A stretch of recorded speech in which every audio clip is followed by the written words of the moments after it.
Chapter 1. The Letter. Mr. Hercule Poirot, you think you are very clever at solving mysteries that are too difficult for our poor, stupid British police. My name is Captain Arthur Hastings. My wife and I have a large farm in South America. But before I was married, I lived in London. There I helped my friend, the famous Belgian detective Hercule Poirot, solve many crimes. Poirot used to work with the police in Belgium, but he retired several years ago. Since retiring, though, he has become a very successful private detective. When the British police have a difficult crime which they cannot solve, they often ask Poirot to help them. In June 1935, I came back to Britain for 6 months on business, while my wife stayed in South America to manage the farm. I didn't know that during that time I was going to work with my old friend Poirot again. Most of this story is my own personal experience. Sometimes, though, I have included information about events when I was not present myself. But I believe I have described the thoughts and feelings of the other people in the story correctly. Poirot has seen my work and agrees that I have.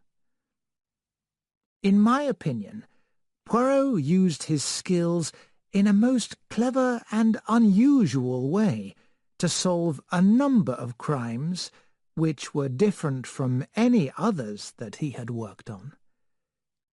I shall call these crimes the ABC murders. After arriving in England, I went almost immediately to visit Poirot. He had moved to a new flat in London and was very pleased to see me. "You're looking wonderful, Poirot," I said. "You haven't aged at all. In fact, if it were possible, I would say that you have fewer grey hairs than the last time I saw you." Poirot smiled. "And why is that not possible? It is quite true." "Do you mean your hair is turning from grey to black, instead of from black to grey?" I said in surprise. "That's very strange. It seems against nature." "As usual, Hastings," said Poirot, "you have a beautiful and unsuspicious mind. You have not changed over the years. You notice a strange fact, and explain it in the same breath without noticing that you are doing so." Poirot walked into his bedroom and returned with a bottle in his hand. I looked at it. Then I understood.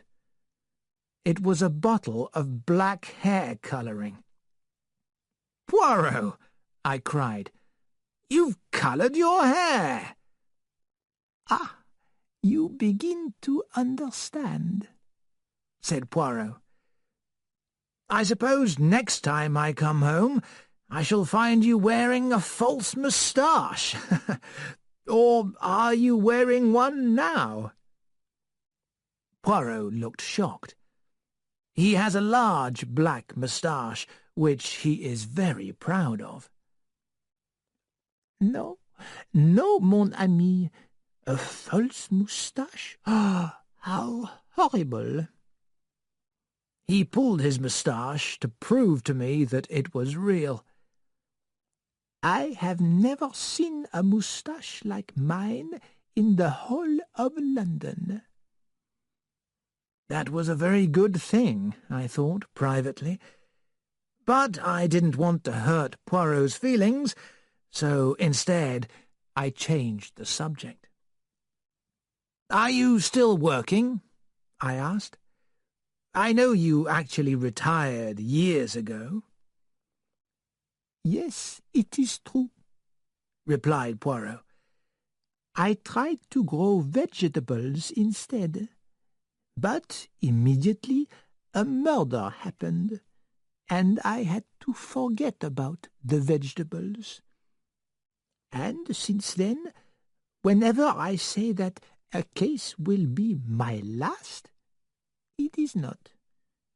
Each time I say, this is the end.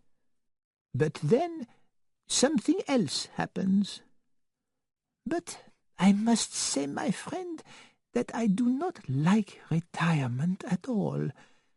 If I do not use my brain, it will stop working." "I see," I said.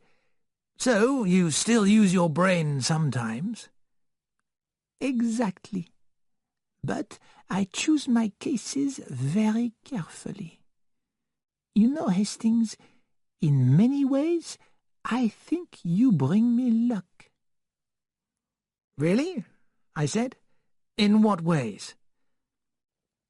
"As soon as I heard you were coming, I said to myself, something will happen.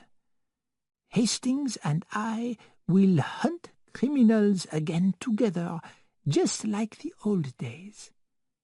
But if so, it must not be ordinary business. It must be something—" He waved his hands excitedly. "Something very fine and special." "Well," I said at last, smiling, "has this excellent crime happened yet?" "Pas encore. At least—" Poirot paused, and a look of worry came over his face. His voice sounded so strange that I looked at him in surprise. Suddenly, he crossed the room to a desk near the window. There were papers arranged carefully inside. He took one out, then passed it to me. "Tell me, mon ami," he said. "what do you think of this?" I took it from him with interest. It was a letter which had been typed on thick white notepaper. "Mr. Hercule Poirot, you think you are very clever at solving mysteries that are too difficult for our poor, stupid British police. Let us see, Mr. Clever Poirot, just how clever you can be. Perhaps you'll find this problem too difficult. Watch out for Andover on the 21st of the month. Yours, A.B.C." I looked at the envelope. The address was typed too. "The postmark is London WC1, said Poirot.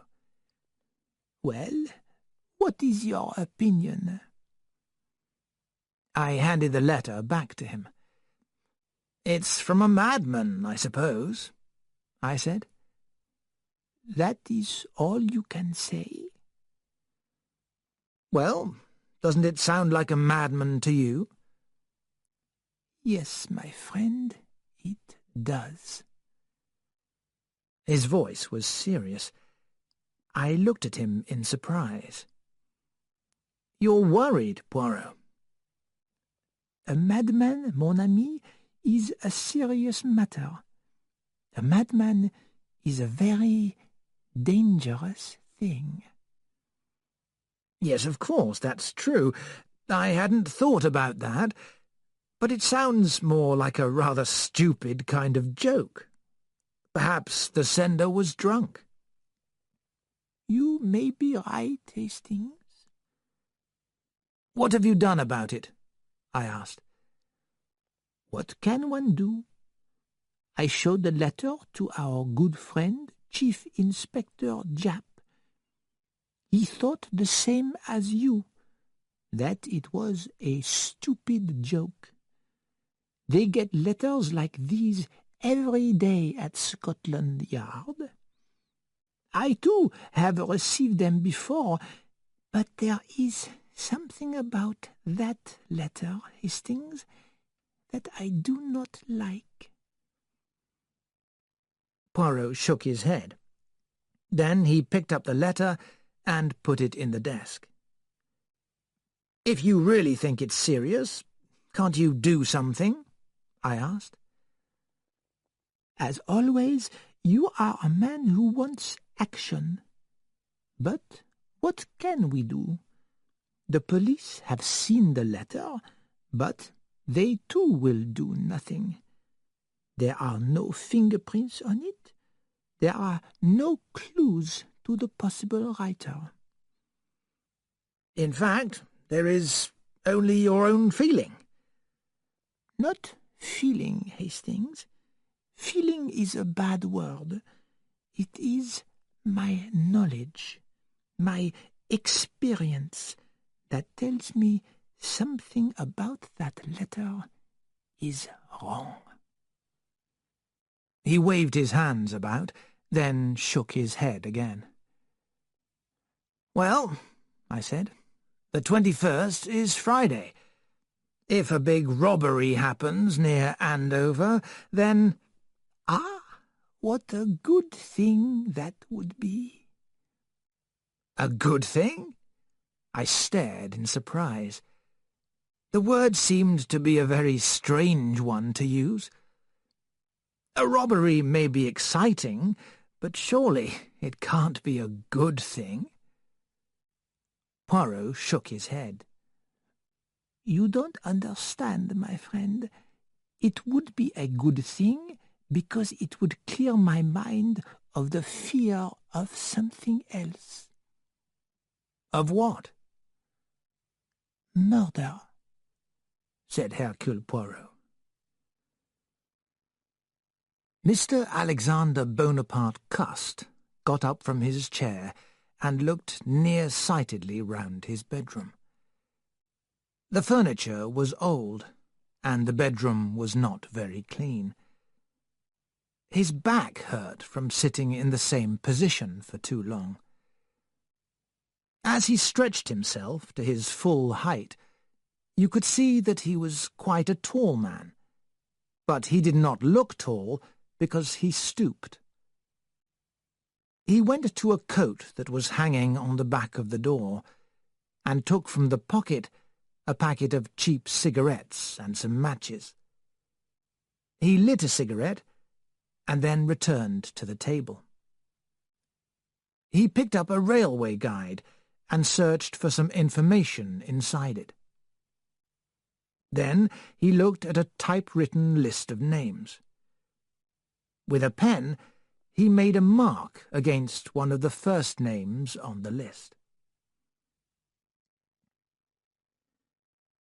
It was Thursday, the 20th of June. I had forgotten about the anonymous letter which Poirot had received, and the importance of the 21st. On the 22nd, Poirot received a visit from Chief Inspector Japp of Scotland Yard. We had known the inspector for many years, and he welcomed me warmly. "What a surprise!" he cried. "It's just like the old days seeing you with Monsieur Poirot again. You're looking well, too. Your hair is just getting a little thin. Well, that's what happens to all of us." I always brushed my hair carefully across the top of my head, so I wasn't very pleased that Inspector Japp had noticed my thinning hair, but I decided not to get upset.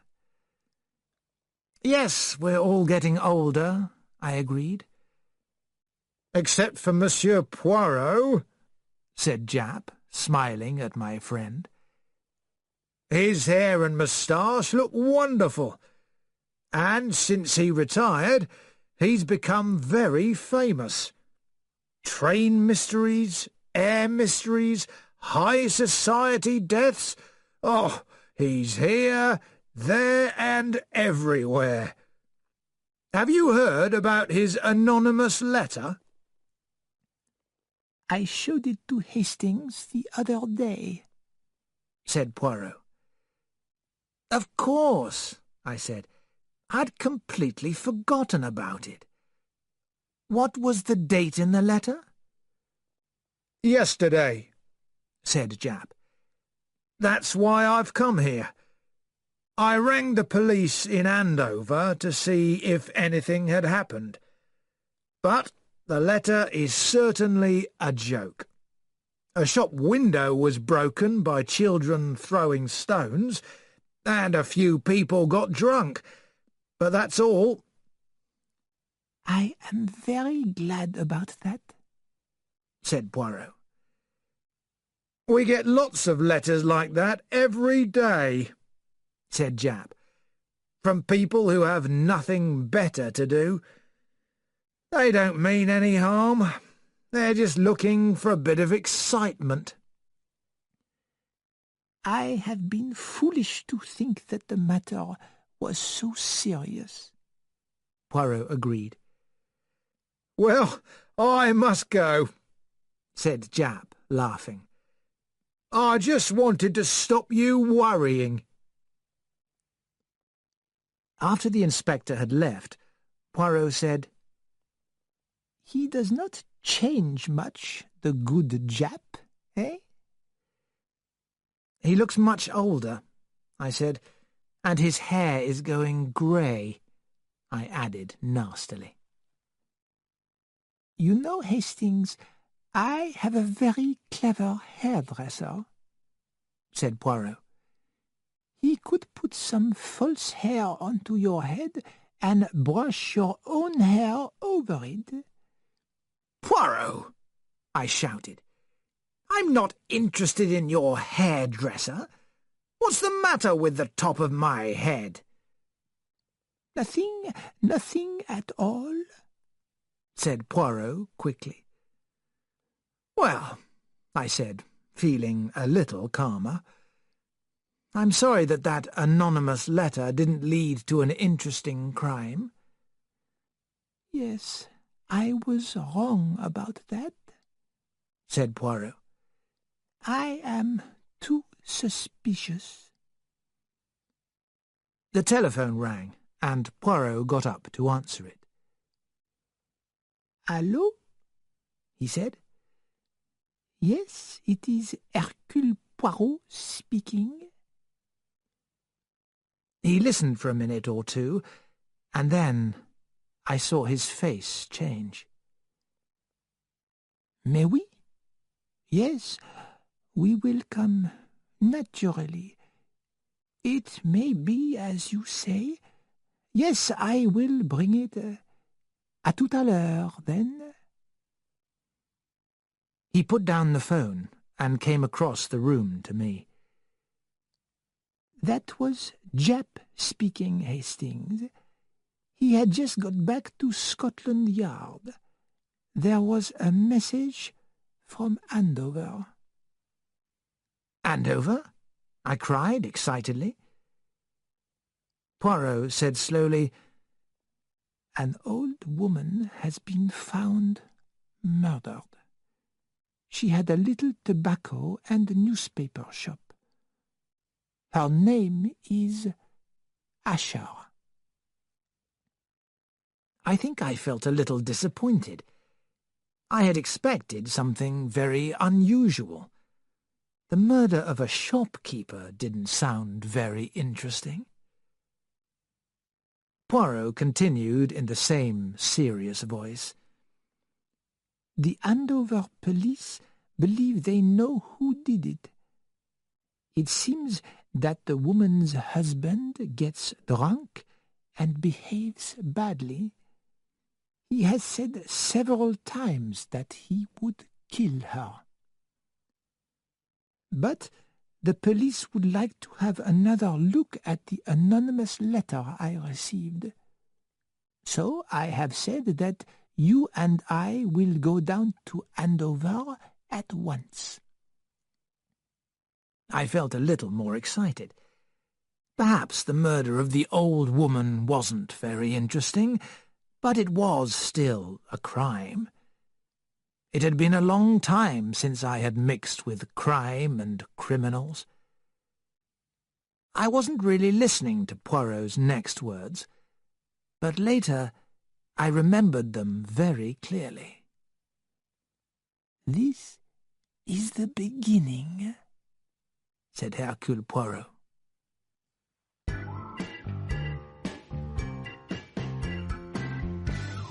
Chapter 2. A Visit to Andover. A strange feeling came over me as I looked down on that old face and thin grey hair. She looked so peaceful, so distanced from any violent event. We were met at Andover by Inspector Glenn, a tall, fair-haired man with a pleasant smile. He gave us the facts about the case. The crime was discovered by Police Constable Dover at 1 a.m. on the morning of the 22nd. He noticed that the door of the shop wasn't locked.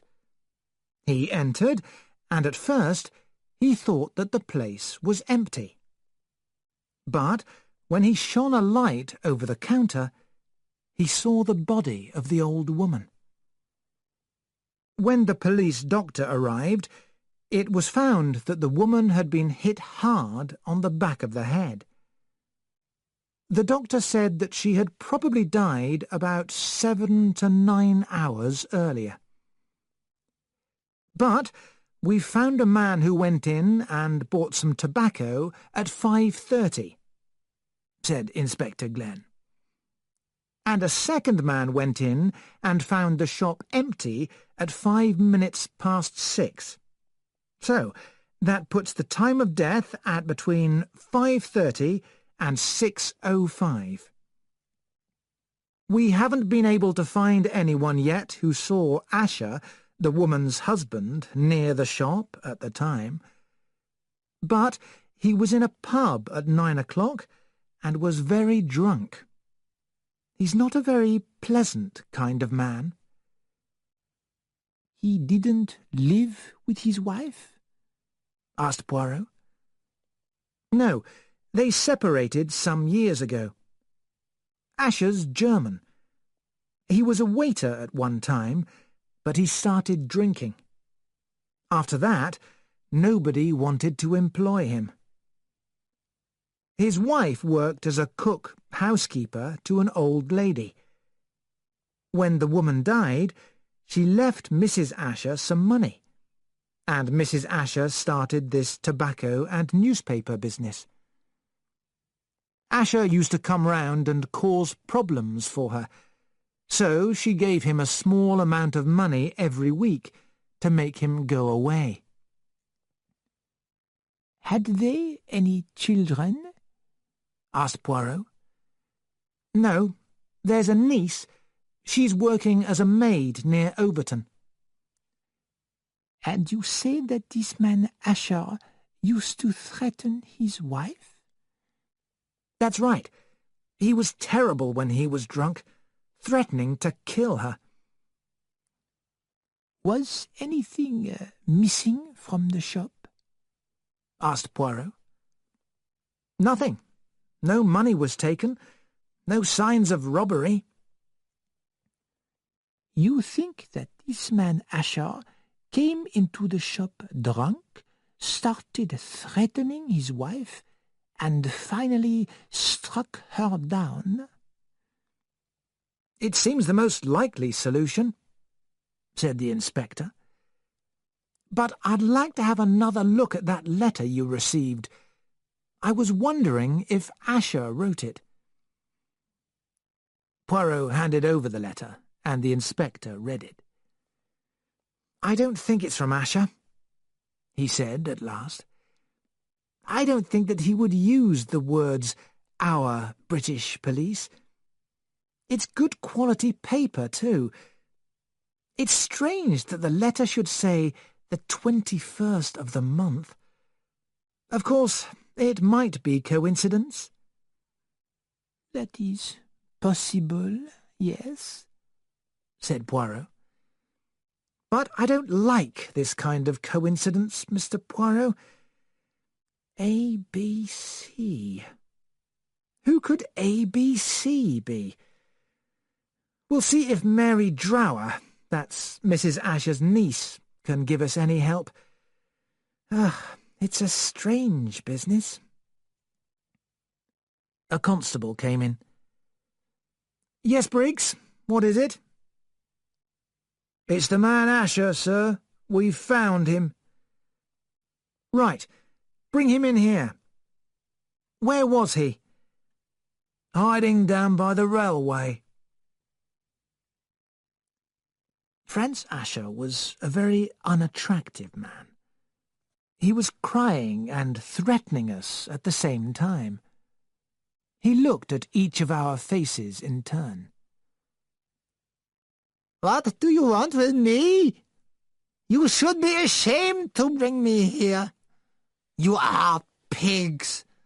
How dare you do this? His voice changed suddenly. No, I do not mean that.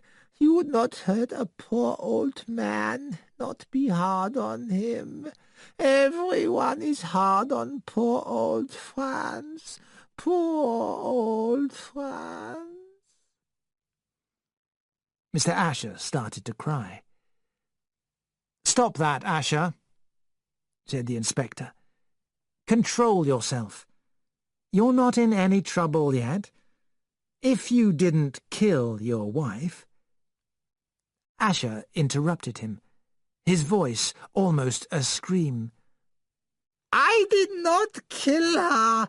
I did not kill her. It is all lies. You are English pigs, all against me. I would never kill her. Never. You often threatened to kill her, Asher? No, you do not understand. That was just a joke between Alice and me. A strange kind of joke. Where were you yesterday evening, Asher? I did not go near Alice. I was with friends, good friends. We were drinking at the Seven Stars and then at the Red Dog. Dick Willows, he was with me, and old Curdy, and George, and Platt. It is the truth that I am telling you. Take him away, Inspector Glenn said to Constable Briggs. Hold him on suspicion of murder. I don't know what to think, he said as the unpleasant, shaking old man was taken out. If the letter didn't exist, I'd say he did it. What about the men he talked about? Asked Poirot. A bad crowd, all ready to tell lies. But it's important to find out whether anyone saw him near the shop between 5:30 and 6. Poirot shook his head thoughtfully. You are sure nothing was taken from the shop? He asked. Perhaps a packet or two of cigarettes, but that's not a reason for murder. And there was nothing different about the shop? Nothing new there? There was a railway guide, said the inspector. It was open and turned face down on the counter. It appeared that someone had looked up the trains from Andover, either the old woman or a customer. Did she sell that type of thing? Asked Poirot. The inspector shook his head. She sold cheap timetables. This was a big one, the kind of guide that only a big shop would sell. A light came into Poirot's eyes. He bent forward. A railway guide, you say? What kind? Was it an ABC? Yes, said the inspector. It was an ABC. Until that moment, I had not felt very interested in the case. The murder of an old woman in a small back-street shop was a very ordinary type of crime. I had thought that the date of the 21st in the anonymous letter was just a coincidence.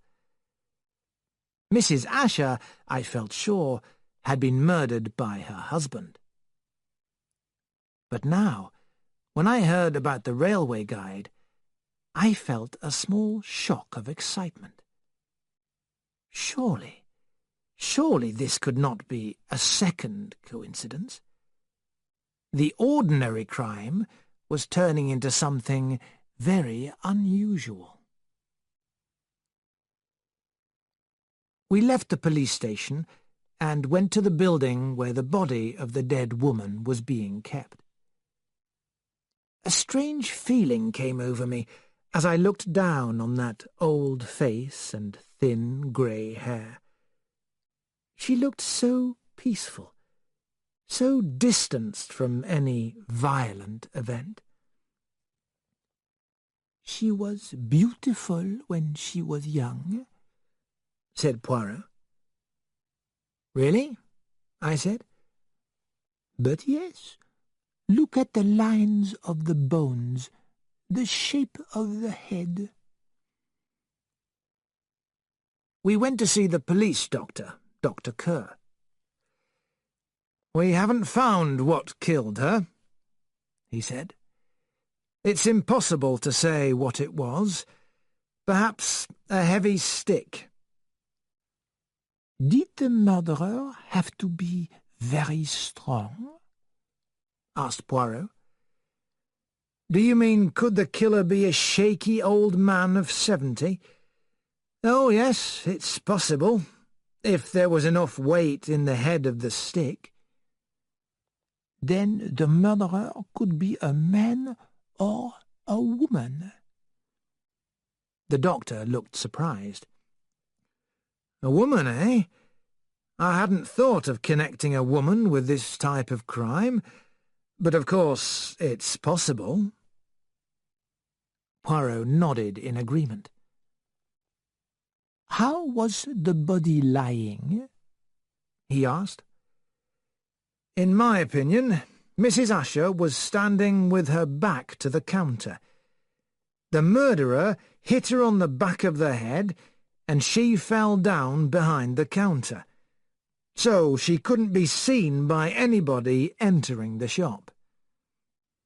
We thanked Dr. Kerr and left.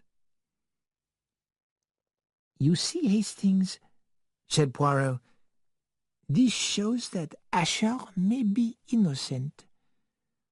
A woman faces a man who is threatening her, but instead she had her back to the murderer. So clearly she was taking down tobacco or cigarettes for a customer. Poirot looked at his watch. Overton is not far away. Shall we drive over there and have an interview with the niece of the dead woman? A few minutes later, we were driving towards Overton. Inspector Glenn had given us the address of Mrs. Asher's niece. It was a big house, about 1.5 kilometres from the village, on the London side. The door was opened by a pretty, dark-haired girl. Her eyes were red from crying. I think you are Miss Mary Drower, the maid here? asked Poirot gently. Yes, sir. That's right. I'm Mary, sir. Then perhaps I can talk to you for a few minutes. It's about your aunt. We went inside the house, and Mary opened the door of a small living room. We entered, and Poirot sat down on a chair by the window.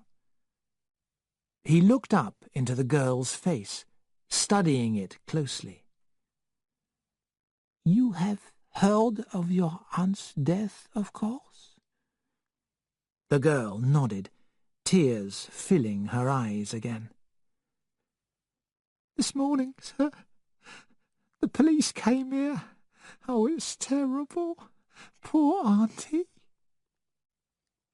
You are fond of your aunt, Mary? Said Poirot gently. Very, sir. She was always very good to me. I usually visited auntie on my free day. She had a lot of trouble with her husband. Tell me, Mary, did he threaten her? Oh, yes, sir. He used to say he would cut her throat and things like that.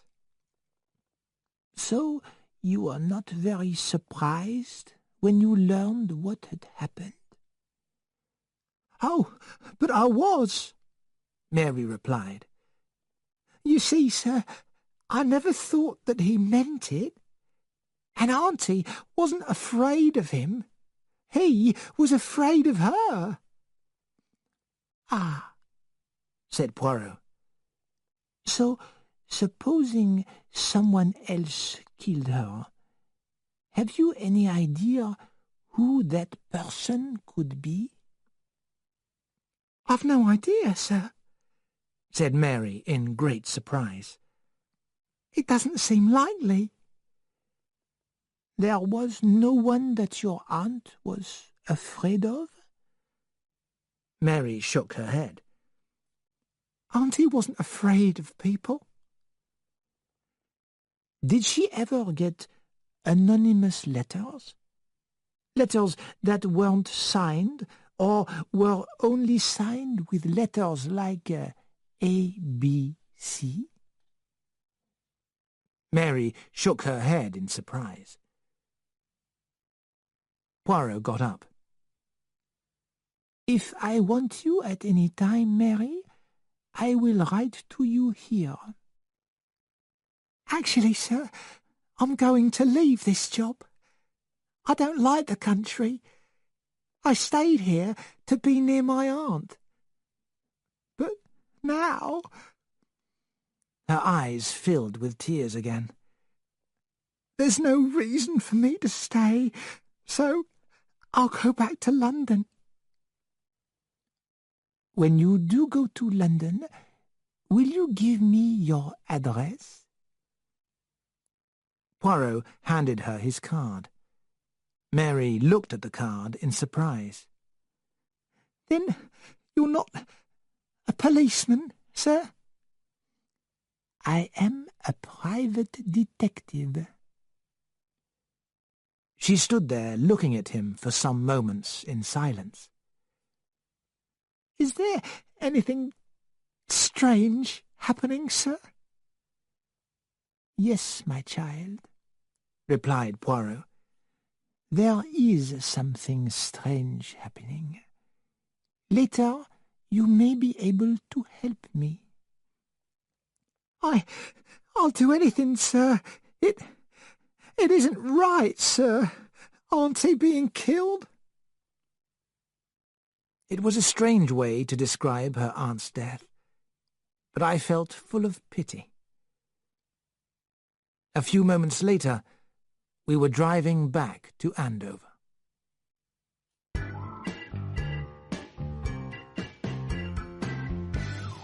Chapter 3. Questions and Answers. Perhaps you even saw the murderer go into the shop. A tall, fair man with a beard, was he not? Russian, I have heard. The murder had taken place on a street which was a turning off the main street. Mrs. Asher's shop was about halfway down it, on the right-hand side. A large crowd of people was standing outside the shop.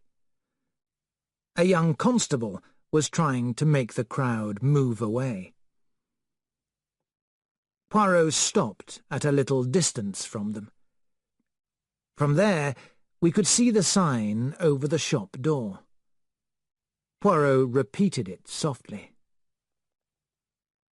A. Asher. Come, let us go inside, Hastings. We made our way through the crowd. Poirot showed the young constable a letter from Inspector Glenn, explaining who we were. He nodded and unlocked the door to let us pass inside. The shop was very dark.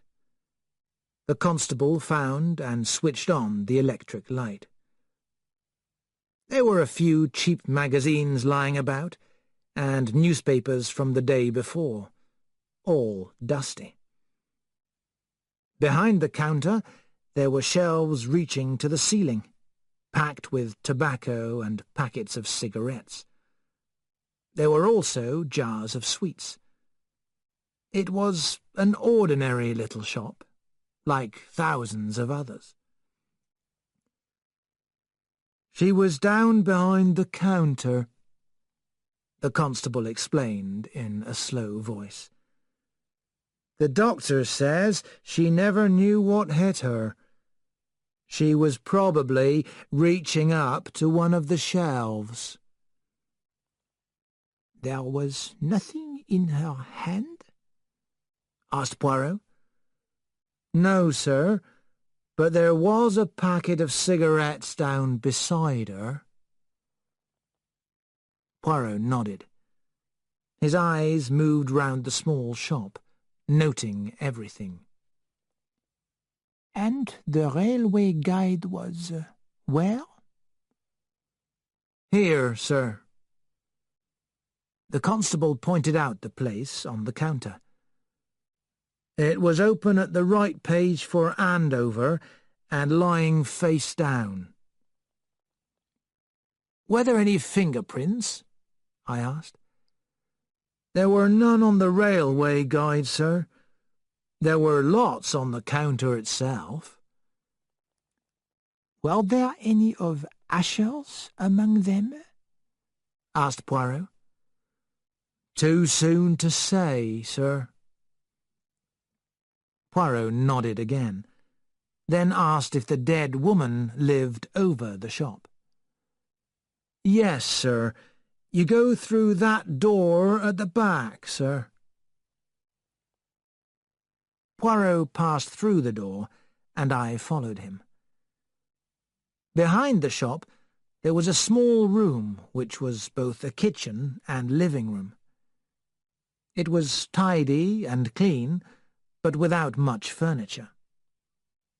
There were a few photographs on a shelf over the fire.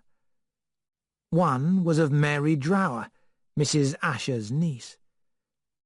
Another was of a young couple in old-fashioned clothes. The girl looked beautiful, and the young man was handsome.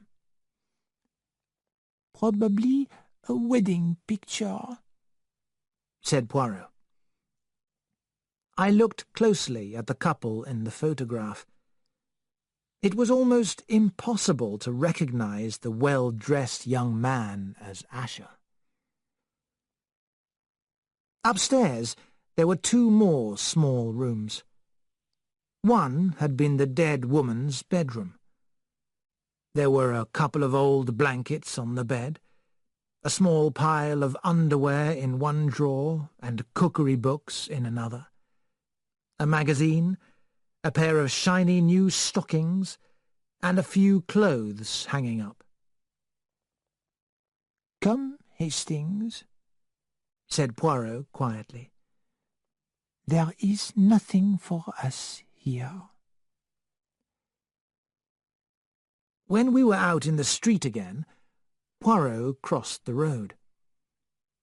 Almost exactly opposite Mrs. Asher's shop, there was a shop selling fruit and vegetables. In a quiet voice, Poirot told me what I had to do. Then he entered the shop. After waiting a minute or two, I followed him in. He was buying some green beans. I chose some apples. Poirot talked excitedly to the fat lady who was serving him. "It was just opposite you, was it not, that the murder happened? Perhaps you even saw the murderer go into the shop.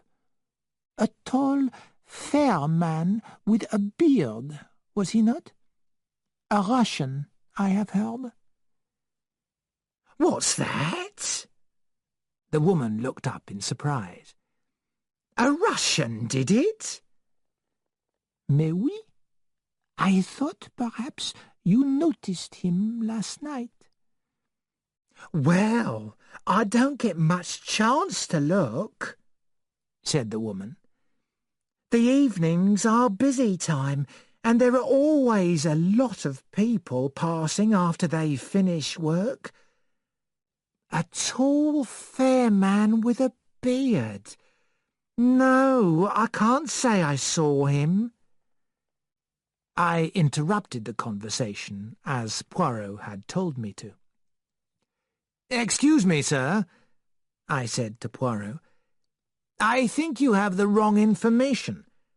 A short, dark man, I was told." A discussion started between the fat woman, her husband, and a young assistant. They had seen 4 short, dark men, and the assistant had seen a tall, fair one. Poirot and I left the shop with our beans and apples. "And why did you do that, Poirot?" I asked. "I wanted to find out if it was possible for a stranger to enter Mrs. Asher's shop without being noticed." "Couldn't you simply ask those people if they saw anyone?" "No, mon ami. If I asked those people for information, they would not tell me anything. But when I made a statement, they started to talk. We now know that this time is a busy time. There are a lot of people on the streets. Our murderer chose his time well, Hastings." We gave our beans and apples to a very surprised small boy in the street. Then Poirot paused and looked at the houses on each side of Mrs. Asher's house. One was a house with curtains that had been white but were now grey. Poirot knocked at the door. It was opened by a very dirty child. "Good evening," said Poirot. "Is your mother in?" The child stared at us for a long time. Then he shouted up the stairs. "Ma'am, you're wanted!"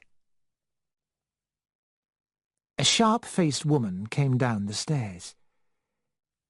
"You're wasting your time here," she began, but Poirot interrupted her. "Good evening, madame," he said. "I am a newspaper reporter working for the Evening Star. I would like to offer you £5 for some information about your neighbor, Mrs. Asher." As soon as Poirot talked about money, the woman became more pleasant. "I'm sorry I spoke so crossly just now," she said, But a lot of men come along and try to sell me things. Cleaning products, stockings, bags and other silly things.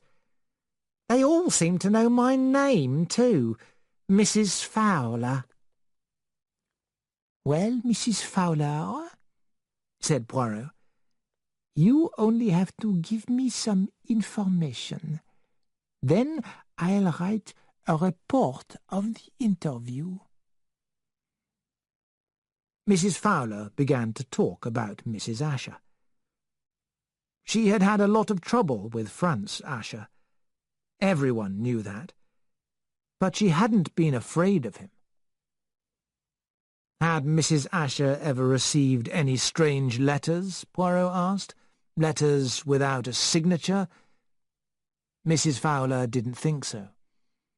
Had Mrs. Fowler seen a railway guide, an ABC, in Mrs. Asher's home? Mrs. Fowler replied that she hadn't. Had anyone seen Asher go into the shop the evening before? Again, Mrs. Fowler said no. Poirot paid her the £5, and we went out into the street again. "That was rather an expensive interview, Poirot," I said. "Do you think she knows more than she told us?" "My friend, we are in the strange position of not knowing what questions to ask," replied Poirot. "Mrs. Fowler has told us all that she thinks she knows. In the future, that information may be useful for us." I didn't understand what Poirot meant, but at that moment we met Inspector Glenn. He was looking rather unhappy. He had spent the afternoon trying to get a list of people who had been seen entering the tobacco shop. "And nobody has seen anyone?" asked Poirot. "Oh, yes, they have. 3 tall men, 4 short men with black moustaches, 2 beards, 3 fat men, all strangers, and all looking like criminals." Poirot smiled. "Does anyone say that they have seen the man Asher?" "No, they don't. And that's another reason why he might be innocent. I've just told the Chief Constable that I think this is a job for Scotland Yard. I don't believe it's a local crime." Poirot said seriously, "I agree with you." The inspector said, "You know, Monsieur Poirot, it's a nasty business. I don't like it." We had 2 more interviews before returning to London. The first was with Mr. James Partridge, who had bought something from Mrs. Asher at 5:30. Mr. Partridge was a tidy little man. He worked in a bank and wore glasses on the end of his nose. He was very exact in everything he said. "Mr. Poirot," he said, looking at the card my friend had handed to him. "From Inspector Glenn. What can I do for you, Mr. Poirot?" "I understand that you were the last person to see Mrs. Asher alive."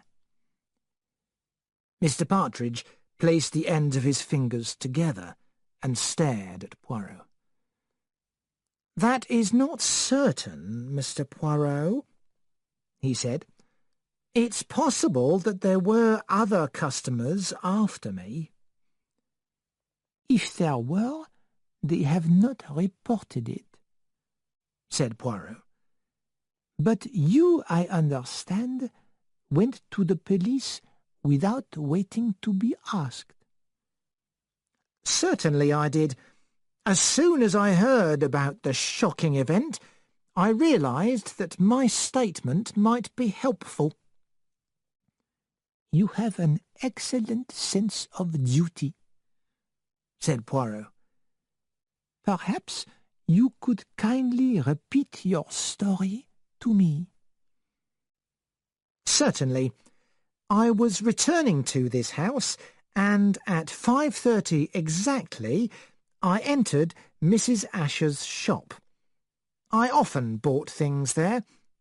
It was on my way home. Did you know that Mrs. Asher had a drunken husband who was in the habit of threatening her life? No, I knew nothing about her. Did you think there was anything unusual about her appearance yesterday evening? Did she seem different from usual? Mr. Partridge thought for a time. She seemed exactly as usual, he said at last. Poirot got up. Thank you, Mr. Partridge, for answering these questions. Have you an ABC in the house? I want to look up my return train to London. On the shelf behind you, said Mr. Partridge. Poirot took down the ABC and pretended to look up a train. Then he thanked Mr. Partridge, and we left. Our next interview was with Mr. Albert Riddle. Mr. Riddle was an enormous man with a large face and small, suspicious eyes. He looked at us angrily.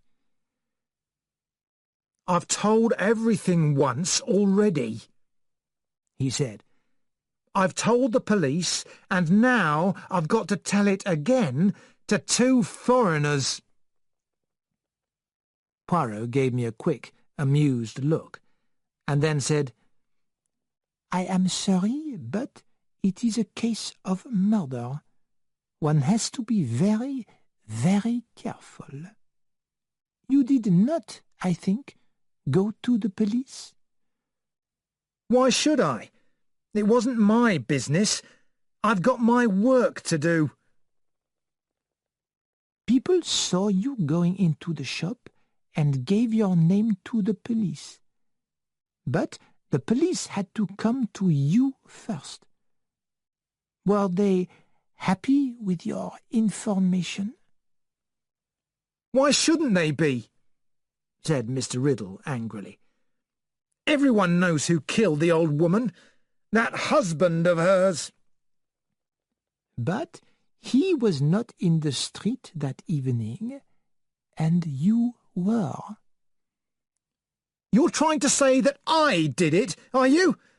Well, you won't succeed. What reason did I have to do a thing like that? He got up from his chair in a threatening way. Calm yourself, monsieur, said Poirot. I only want you to tell me about your visit. It was 6 o'clock when you entered the shop? That's right. A minute or two after 6. I wanted a packet of tobacco. I pushed open the door and went in. There wasn't anyone there. I waited, but nobody came, so I went out again. You didn't see the body behind the counter? No. Was there a railway guide lying about? Yes, there was, face down. I thought perhaps the old woman had to go somewhere by train and forgot to lock the shop. Perhaps you picked up the railway guide and moved it along the counter. I didn't touch it. I did just what I said, said Mr. Riddle angrily. And you did not see anyone leaving the shop before you got there? No. Why are you trying to fix this murder on me? Poirot got up. Nobody is fixing anything on you yet. Bonsoir, monsieur. Poirot went out into the street, and I followed him. He looked at his watch. If we are quick, my friend, we might catch the 7:02 train to London.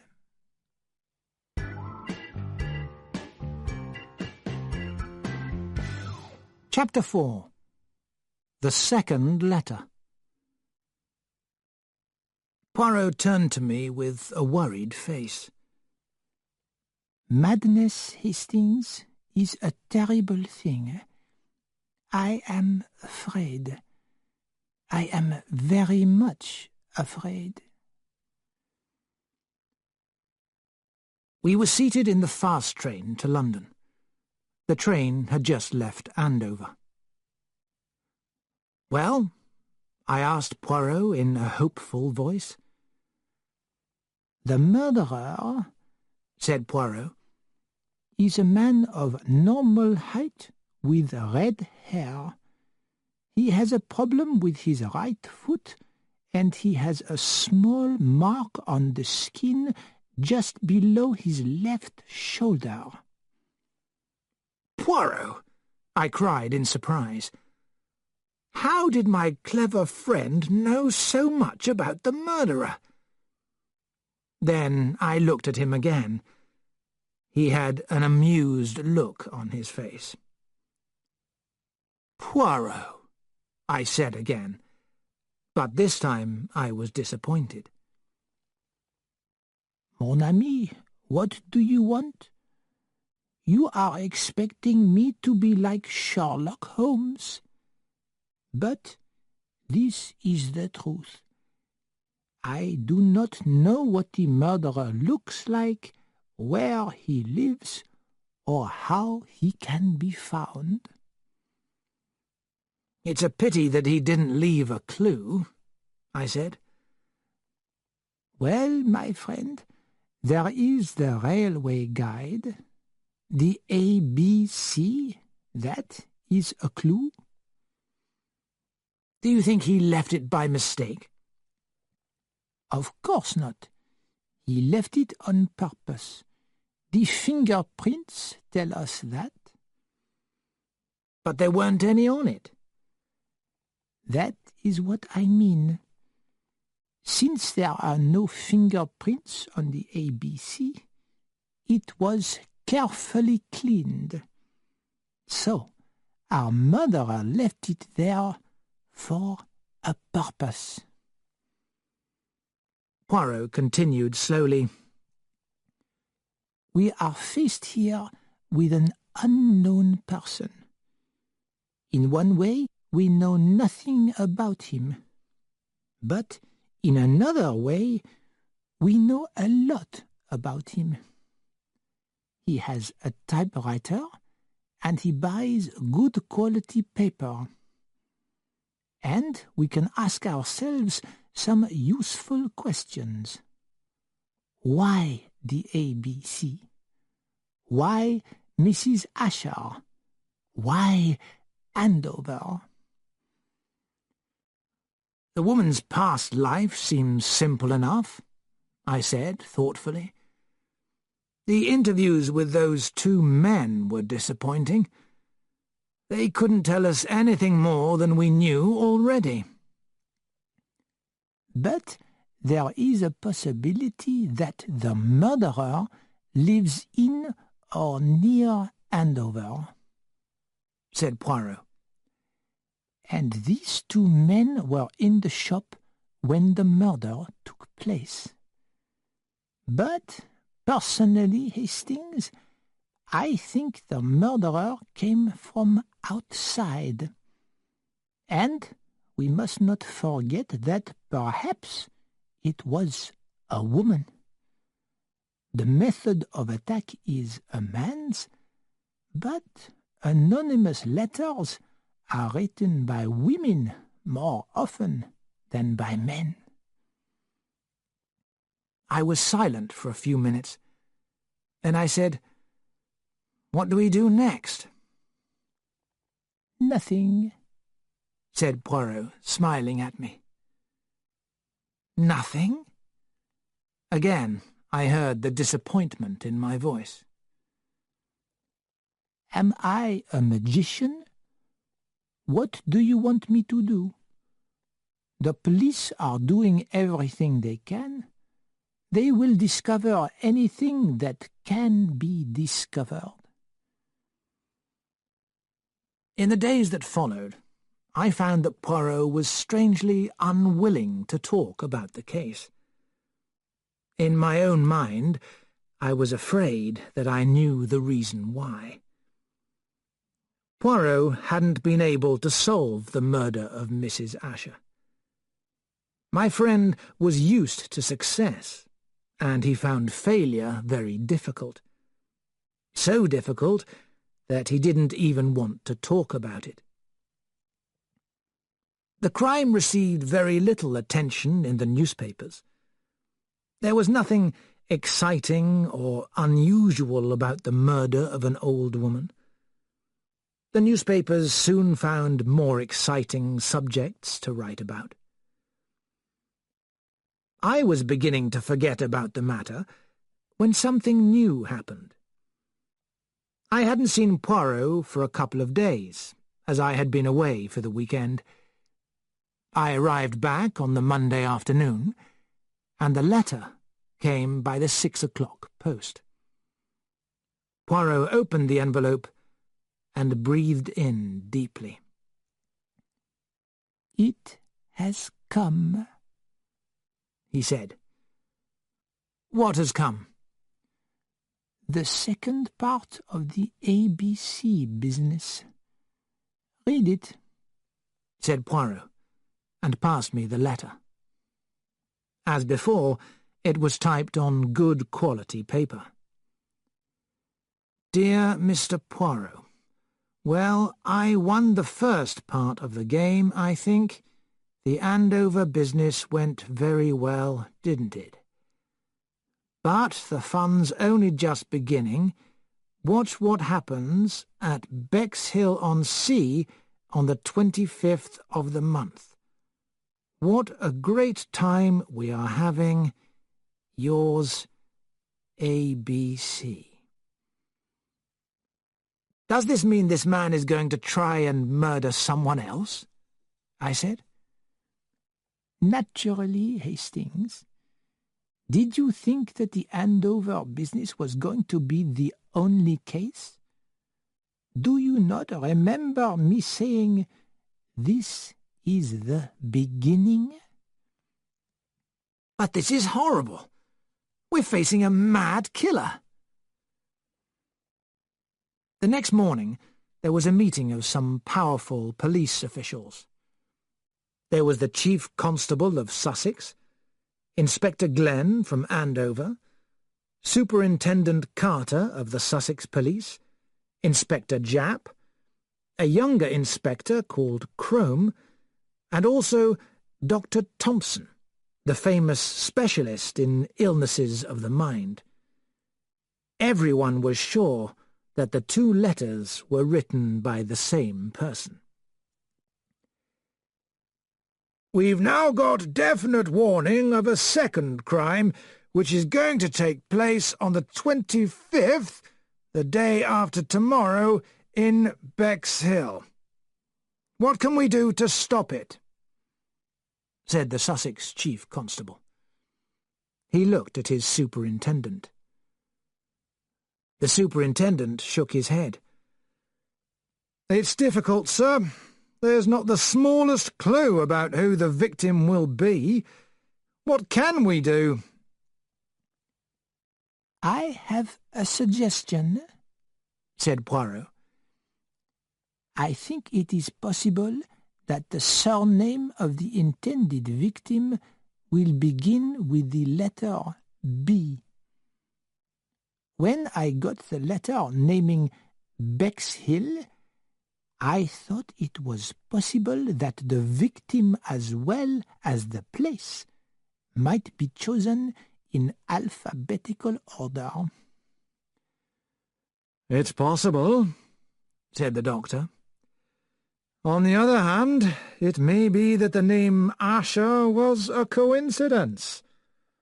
Remember that we are facing a madman. He hasn't given us any clue about his motive. "Does a madman have motives, sir?" asked the superintendent. "Of course he does," said the doctor. "I'll keep a special watch on anyone connected with the Andover business," said Inspector Glenn. "Partridge and Riddle, and, of course, Asher himself. If they show any sign of leaving Andover, they'll be followed."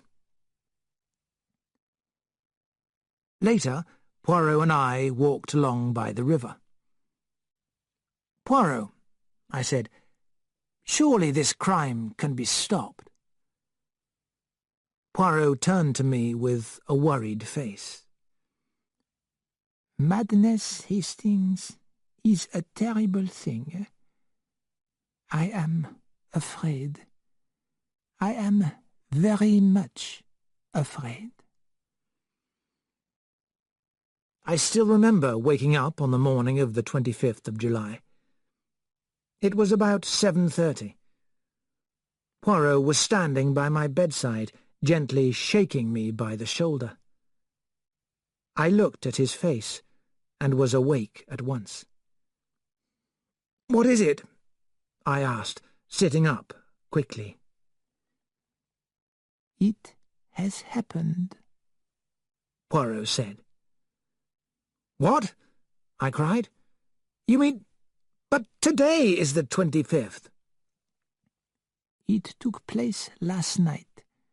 I mean, in the early hours of this morning." I jumped out of bed and got dressed quickly. Poirot had just had a telephone call from Bexhill-on-Sea. He told me what had happened. "The body of a young girl has been found on the beach at Bexhill," he said. "She is Elizabeth Barnard, a waitress in one of the cafes. According to the medical examination, the time of death was between 11:30 p.m. and 1 a.m. An ABC open at the trains to Bexhill was found under the body." 20 minutes later, we were in a fast car crossing the Thames on our way out of London. Inspector Crome was with us. He was officially in charge of the case. Crome was a very different type of officer from Japp. He was much younger and seemed to think that he was a better detective than Poirot. "If you want to ask me anything about the case, please do," he said. "You have not, I suppose, a description of the dead girl?" asked Poirot. "She was 23 years old and was working as a waitress at the Orange Cat Café."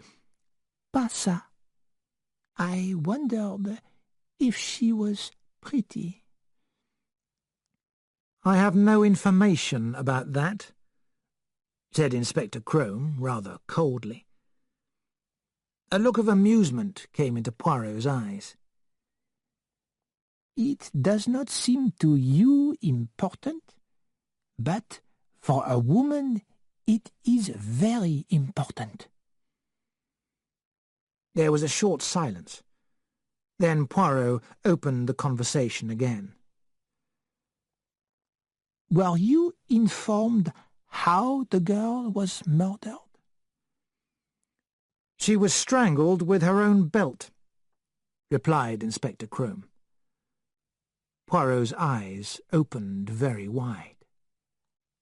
"Ah," he said. "at last we have a piece of information that is very definite. That tells one something, does it not?" At Bexhill we were greeted by Superintendent Carter. With him was a pleasant-faced, intelligent-looking young inspector called Kelsey. "We've told the girl's mother and father about her death," said the superintendent. "It was a terrible shock to them, of course. There's also a sister, a typist in London. We've communicated with her, and there's a young man. In fact, the girl was supposed to be out with him last night." "Any help from the ABC guide?" asked Crome. "It's there." The superintendent nodded towards the table. "No fingerprints. It's open at the page for Bexhill. It's a new book, I think. It hasn't been opened much. It wasn't bought anywhere round here." "Who discovered the body, sir?" "A retired army officer who was walking his dog at about 6 a.m. "Well, sir, I'd better start the interviews," said Crome. "There's the cafe and the girl's home. I'd better go to both of them. Kelsey can come with me." "And Mr. Poirot?" asked the superintendent. "I will go with you," said Poirot to Crome. Crome, I thought, looked a little annoyed. We went to the Orange Cat, a small tea-room by the sea. It served coffee, tea, and a few lunch dishes. Coffee was just being served. The manageress took us into a very untidy back room. "Miss, Marion?" asked Crome. "That is my name," said the manageress in a high voice. "This is a very upsetting business, most upsetting." "What can you tell me about the dead girl, Miss Marion?" asked Kelsey. "Had she worked here for a long time?" "This was the second summer. She was a good waitress." "She was, pretty, yes?" asked Poirot. "She was a nice, clean-looking girl," replied Miss Marion. "What time did she finish work last night?" Poirot continued. 8 o'clock. We close at 8. "Did she tell you how she was going to spend the evening?" "Certainly not," said Miss Marion. She looked shocked. "How many waitresses do you employ?" "2 normally, and an extra 2 from the 20th of July until the end of August. Miss Barnard was one of the regular waitresses." "What about the other one?" "Miss Higley. She's a very nice young lady." "Perhaps we had better ask her some questions." "I'll send her to you," said Miss Marion. "Please be as quick as possible. This is the busiest time for morning coffees." Miss Marion left the room. A few minutes later, a rather fat girl with dark hair and a pink face came in. "Miss Higley," asked the inspector, "you knew Elizabeth Barnard?" "Oh, yes, I knew Betty. Isn't it awful? Betty. Betty Barnard. Murdered." "You knew the dead girl well?" asked Crome. Well, she's worked here longer than I have. I only came this March. She was here last year. She was rather quiet. She didn't joke or laugh a lot. We learned that Betty Barnard had had a good-looking, well-dressed friend who worked in an office near the station. Miss Higley didn't know his name, but she had seen him, and she thought Miss Barnard had planned to meet him the night before. We talked to the other two girls in the cafe, but no one had noticed her in Bexhill during the evening.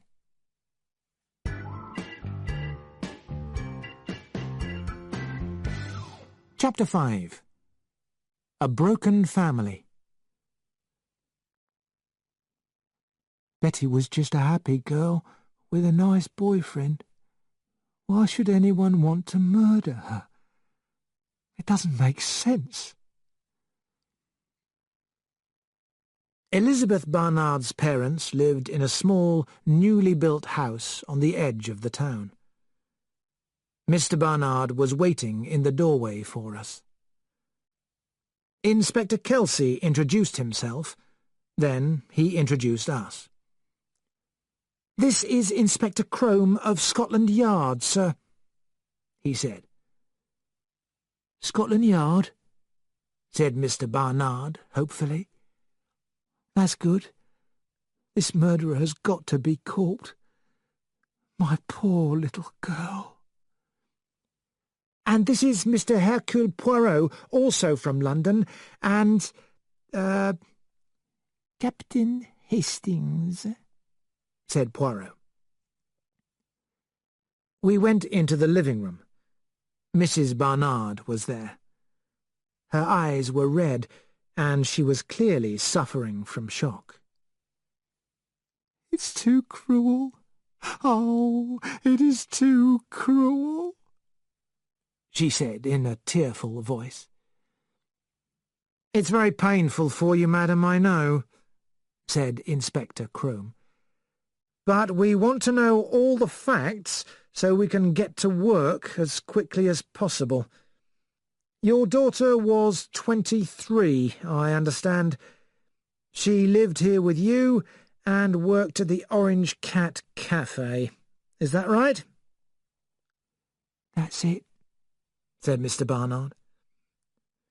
"This is a new house, isn't it? Where did you live before?" "I worked in London. I retired 2 years ago. We always wanted to live near the sea." "You have 2 daughters?" "Yes. My older daughter works in an office in London." "Weren't you worried when your daughter didn't come home last night?" "We didn't know she hadn't," said Mrs. Barnard in a tearful voice. "Dad and I always go to bed at 9 o'clock. We never knew Betty hadn't come home until the police officer came and said... and said..." She started to cry. "We heard that your daughter was going to be married." "Yes. His name is Donald Fraser, and I like him," said Mrs. Barnard. "I like him very much. This news will be terrible for him." "Did he meet your daughter most evenings after her work?" "Not every evening. Once or twice a week." "Do you know if she was going to meet him yesterday?" "She didn't say. Betty never said much about where she was going or what she was doing. But she was a good girl, Betty was." "We've got to find out what happened," said Mr. Barnard. "Betty was just a happy girl with a nice boyfriend. Why should anyone want to murder her? It doesn't make sense."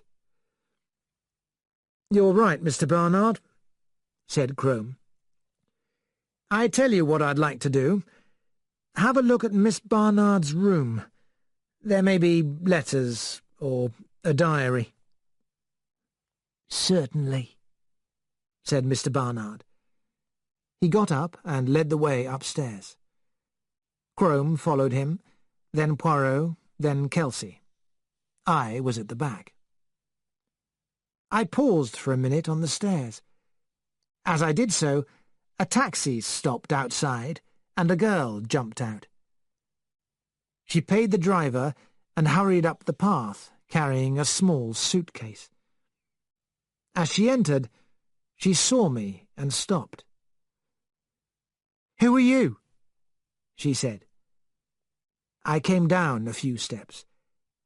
I felt embarrassed about how exactly to reply.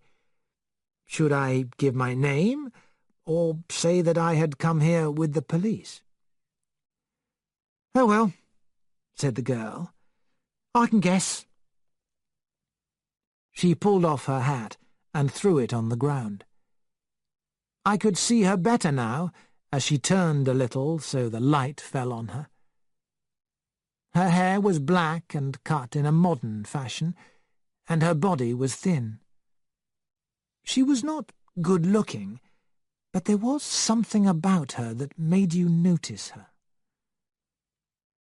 "You are Miss Barnard?" I asked.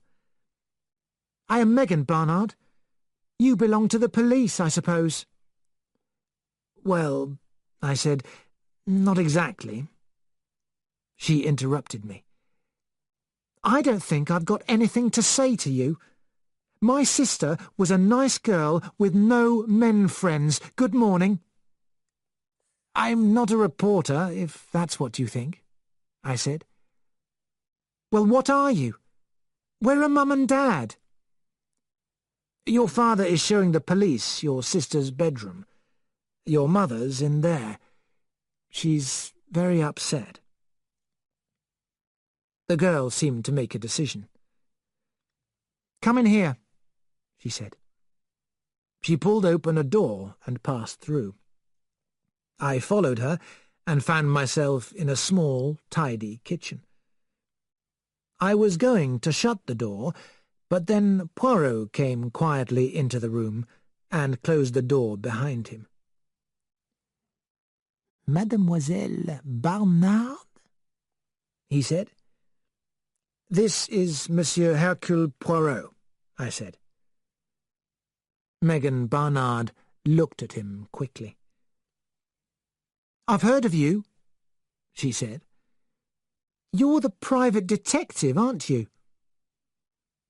She sat down on the edge of the kitchen table.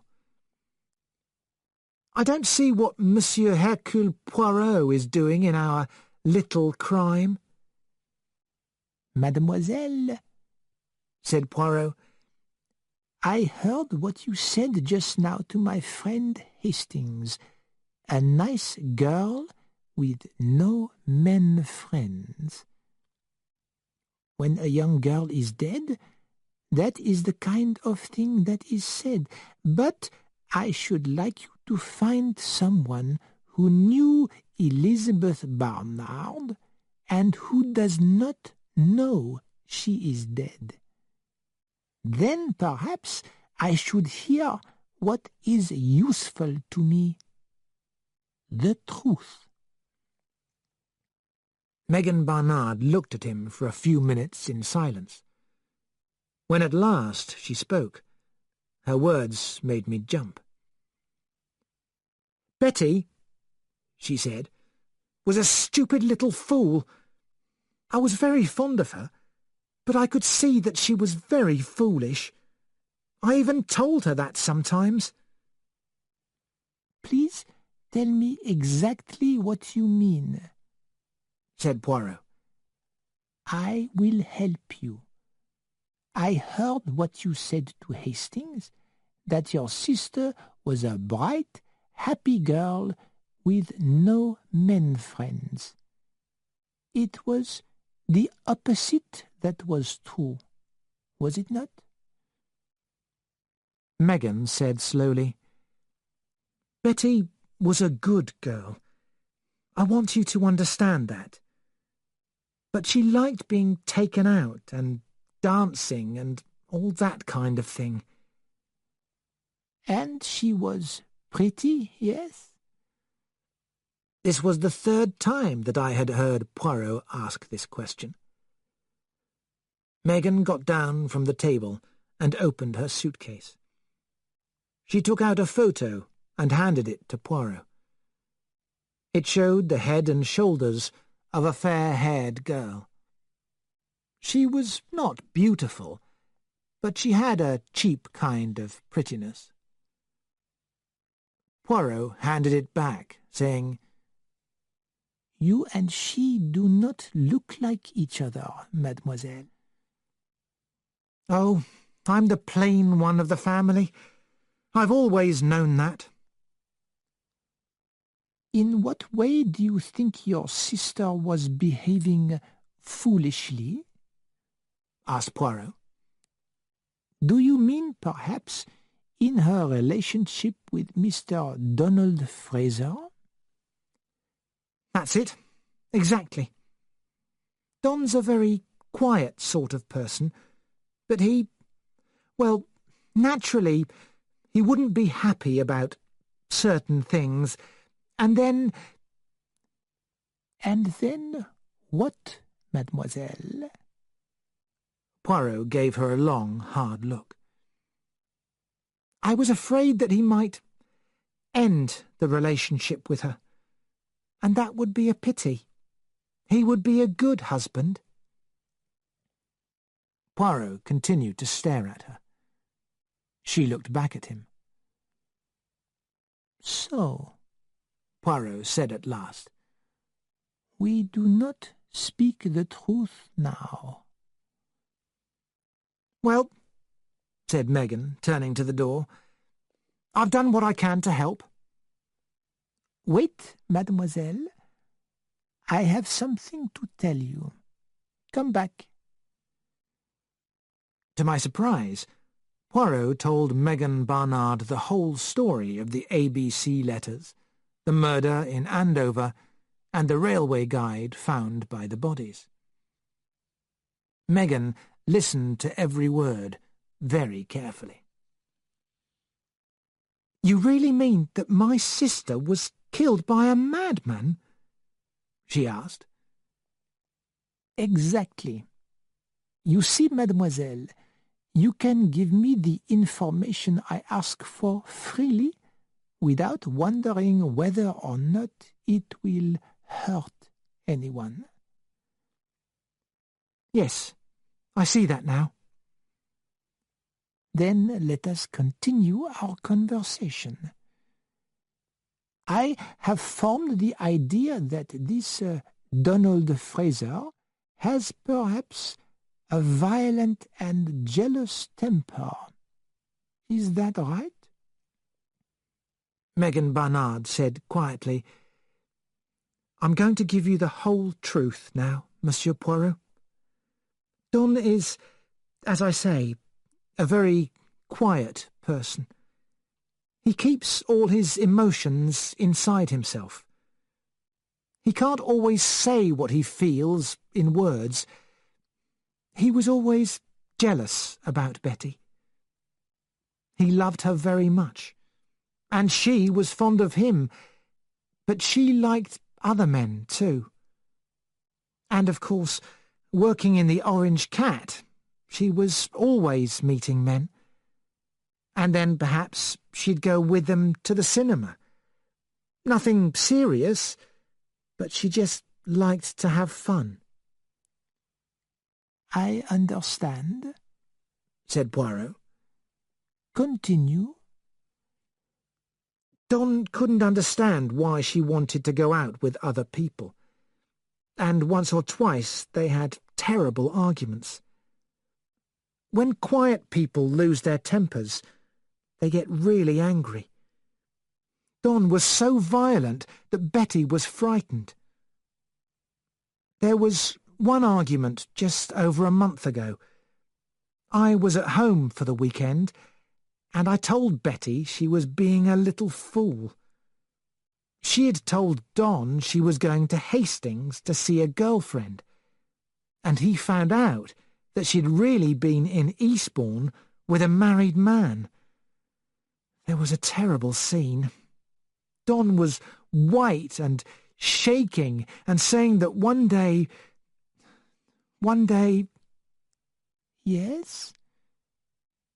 he'd murder her, said Megan in a low voice. She stopped and stared at Poirot. He nodded his head several times. And so, naturally, you were afraid? I didn't think he'd actually done it, said Megan. But I was afraid that the police would find out what he said. Several people knew about it. Exactly. Do you know, mademoiselle, if your sister met this married man, or any other man, recently? I don't know, said Megan, shaking her head. But it wouldn't surprise me if Betty had, well, told Don a few lies again. An electric bell rang sharply. Megan went to the window and looked out. "It's Don," she said. "Bring him in here," said Poirot quickly. "I would like to have a word with him before the inspector does." Megan Barnard went quickly out of the kitchen. A couple of seconds later, she came back leading Donald Fraser by the hand. I felt sorry for the young man. His white face showed how great a shock he had had. He was a fine-looking young man, with a pleasant face and red hair. "What's this, Megan?" he said. "Tell me, please. I've only just heard. Betty..." His voice grew quieter. Poirot pushed forward a chair, and he sank down on it. Poirot gave him a drink. He sat up straighter and turned to Megan. "It's true, I suppose," he said quietly. "Betty is dead, killed." "It's true, Don. I've just come down from London. Dad phoned me. The police are upstairs now, looking through Betty's things, I suppose." Poirot moved forward a little and asked a question. "Did Miss Barnard tell you where she was going last night?" "She told me she was going with a girlfriend to St. Leonard's," replied Fraser. "Did you believe her?" asked Poirot. "What do you mean?" Suddenly Fraser's face looked angry. "Betty Barnard was killed by a madman," said Poirot. "You can only help us to catch him by speaking the exact truth." Donald Fraser turned to Megan. Then he looked suspiciously at Poirot. "Who are you? You don't belong to the police." "I am better than the police," said Poirot simply. "Well," Donald Fraser said at last, I began to wonder. I was ashamed of myself for being so suspicious, but I was suspicious. I went to St. Leonard's.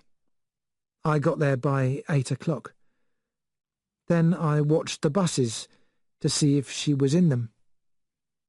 But there was no sign of her. I was sure she was with a man. I went to Hastings. I looked in hotels and restaurants and cinemas. It was very foolish.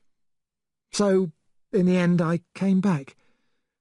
It was about midnight when I got home. The kitchen door opened. "Oh, there you are," said Inspector Kelsey. Inspector Crome pushed past him. He looked quickly at the two strangers. "Miss Megan Barnard and Mr. Donald Fraser," said Poirot, introducing them. "This is Inspector Crome from London." Turning to the inspector, he said, "While you were upstairs, I was talking to Miss Barnard and Mr. Fraser to see if they could tell me anything which would help us." "Oh, yes," said Inspector Crome, not really listening to Poirot. Poirot went out into the hall, and I followed him. "Have you had any new ideas about the crimes?"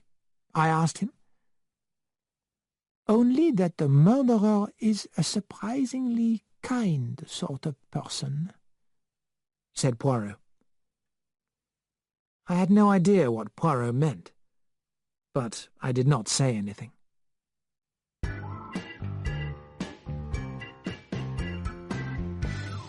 Chapter 6. The Third Letter. "This murder is worse because it's mad." "No, Hastings, it is not worse. It is only more difficult." After the Bexhill murder, we had many more meetings with the police. There was a lot of discussion about whether the general public should be told about the anonymous letters. "If we don't give this madman the satisfaction of telling everyone about him, what's he likely to do?" asked Inspector Crome. "He'll murder someone else," said Dr. Thompson at once. "And if we put everything in the newspapers, then what will he do?" "Same answer. The result's the same.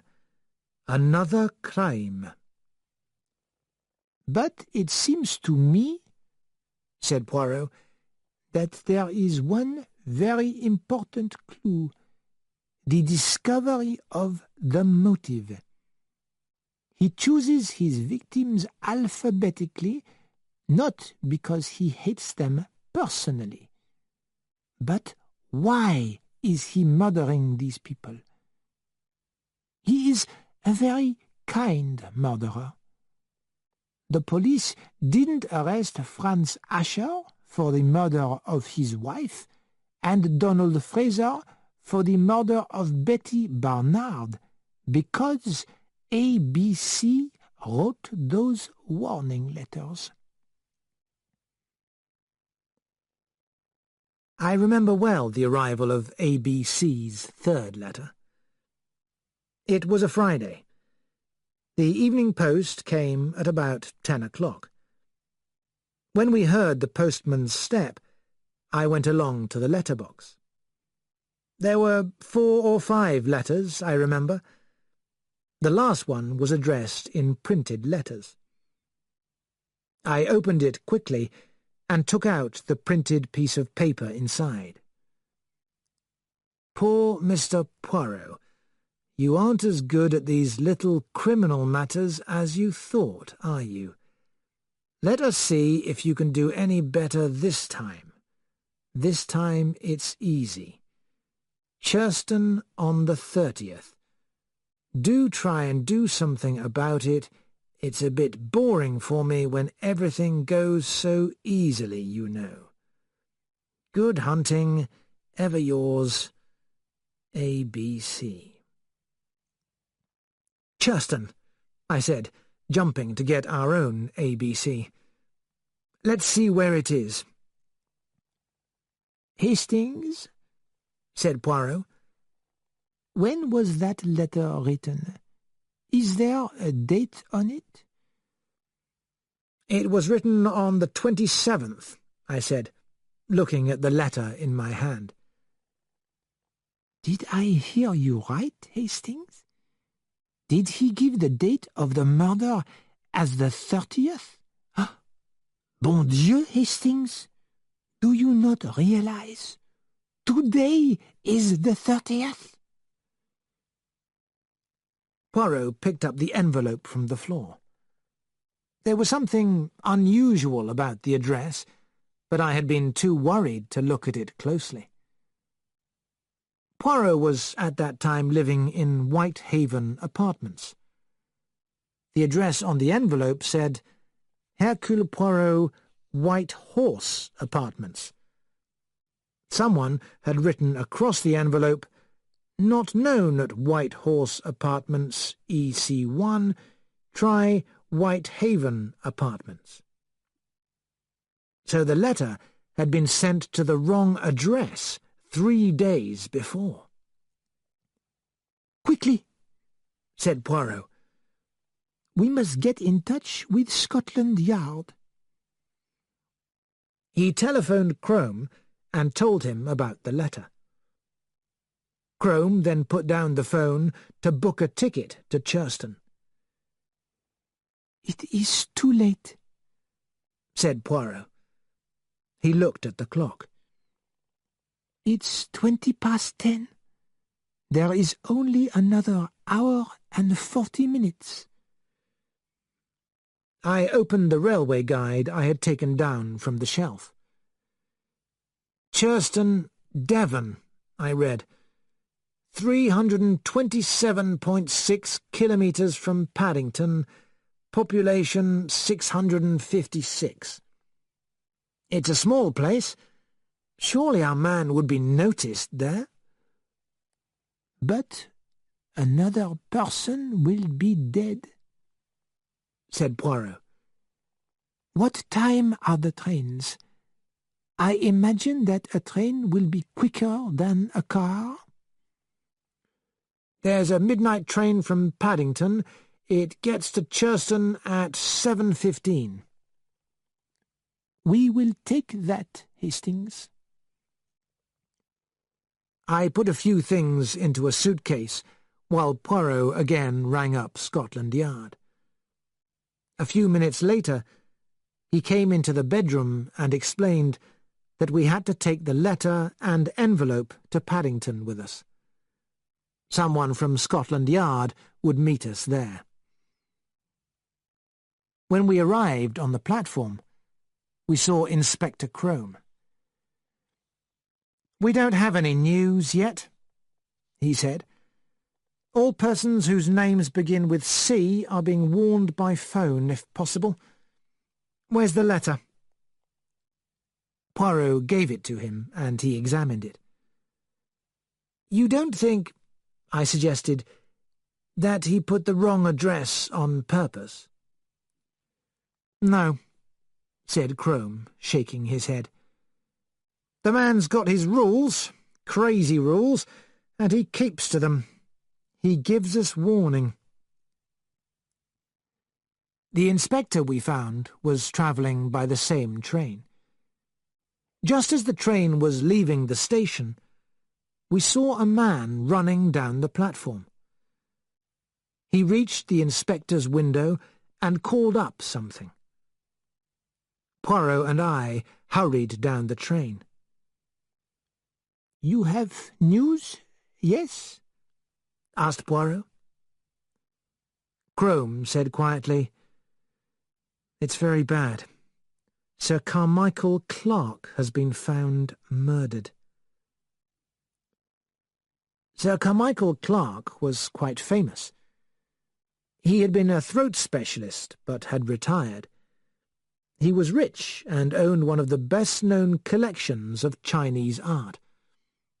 He was married, but had no children, and lived in a house he had built for himself near the Devon coast.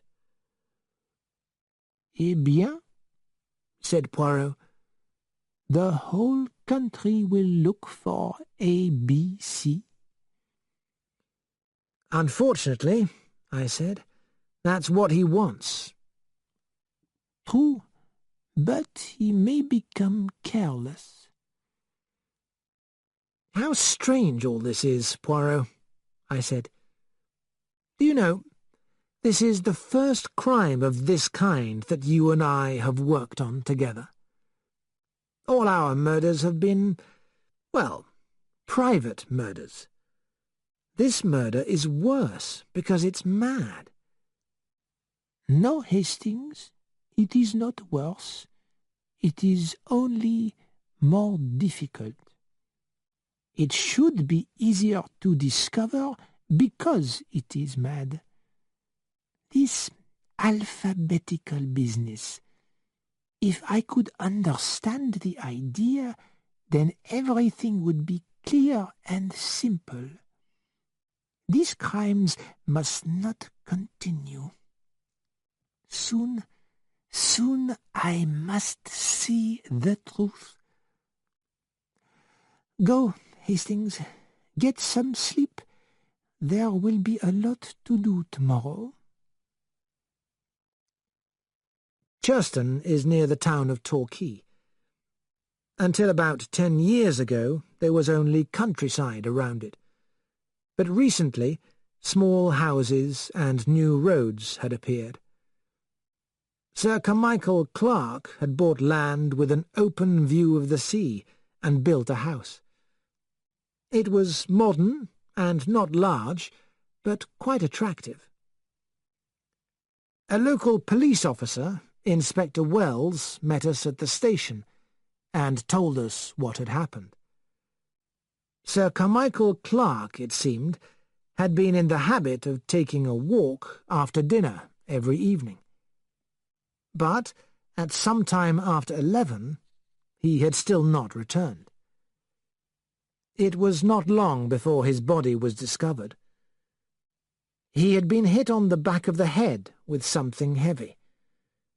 An open ABC had been placed face down on the dead body.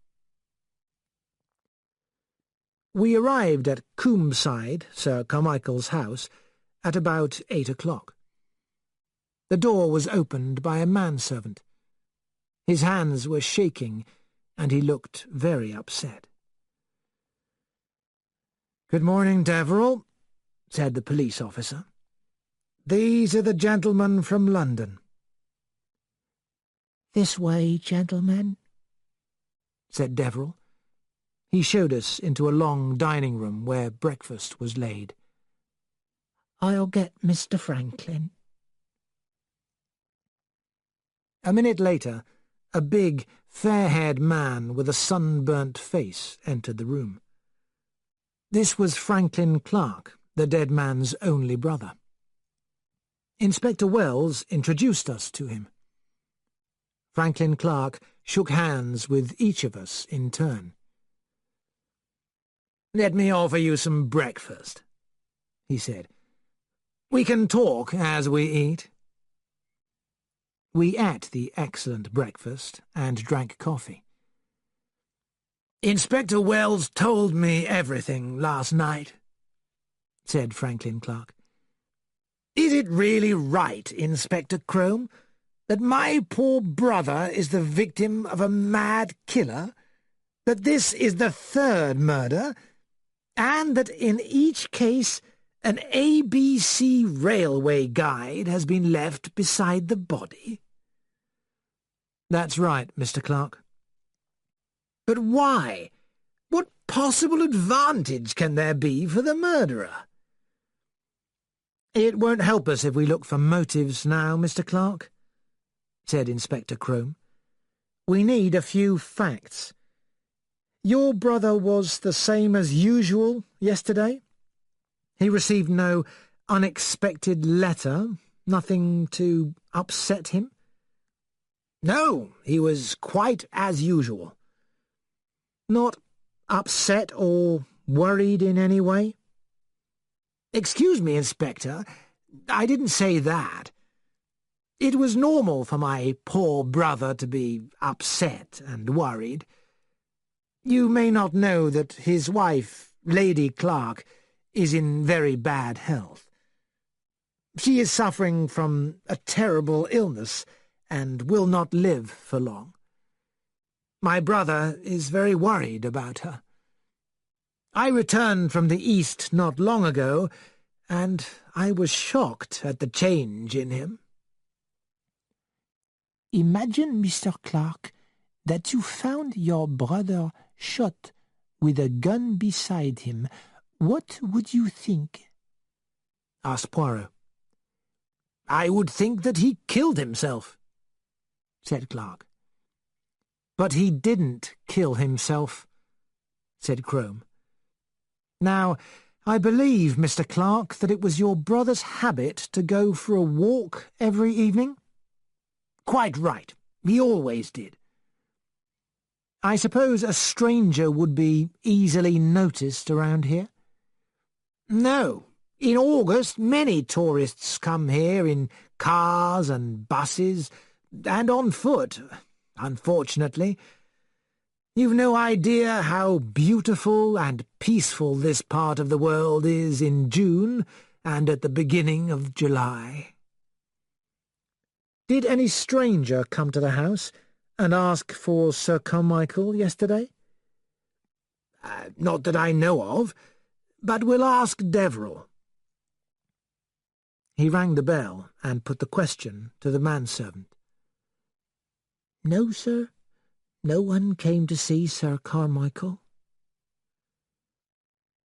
As Deverell left the room, a young woman came in. "This is Miss Thora Grey," said Franklin Clark, "my brother's secretary." The girl was very fair.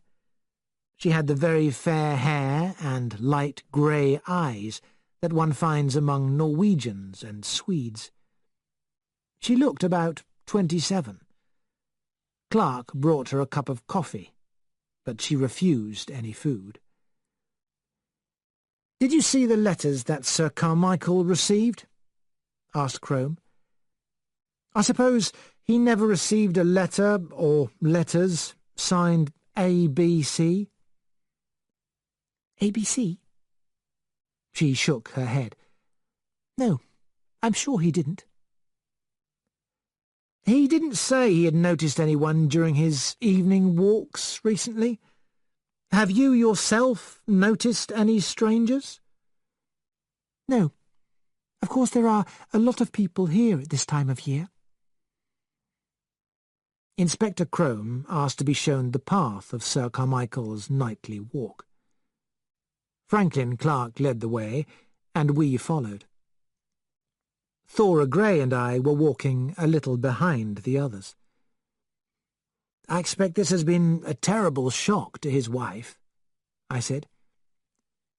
"Lady Clark is usually drugged. She doesn't know what's happening for a lot of the time," replied Miss Grey. We went out through the garden gate, and then along a small path leading down to the sea. Suddenly, we came out to a place covered with grass, which looked out over a beach of white stones. All around it, dark green trees ran down to the sea. It was a beautiful place, white, deep green, and bright blue. "This was my brother's evening walk," said Clark. "He came here, then back up the path. Then he went across the fields back to the house." We continued and came to a place near some trees, halfway across the field where the body had been found. "The murderer probably stood here in the shadow," said Crome.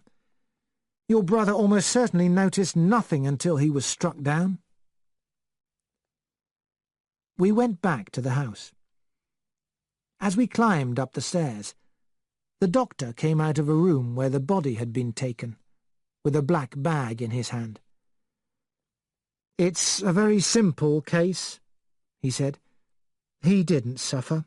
Death happened immediately. I'll just go and see Lady Clark." A hospital nurse came out of another room, and the doctor joined her. We went to look at Sir Carmichael's body, and came out again quickly. Miss Grey was standing at the head of the stairs. She looked upset. Miss Gray, I stopped. Is anything the matter? I was thinking, she said, about the next murder. Something must be done. It has to be stopped.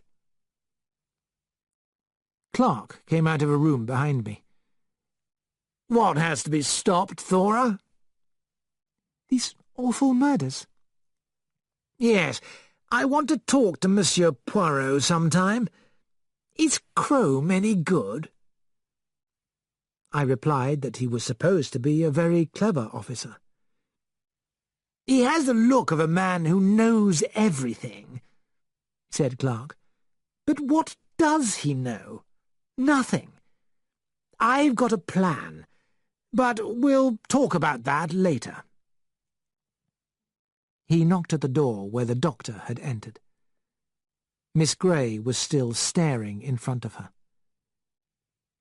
"What are you thinking, Miss Gray?" I asked. "I'm wondering where he is now. The murderer, I mean." She went downstairs. I stood there thinking about her words. ABC. Where was he now?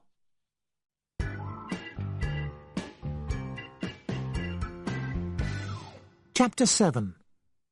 The Special Legion.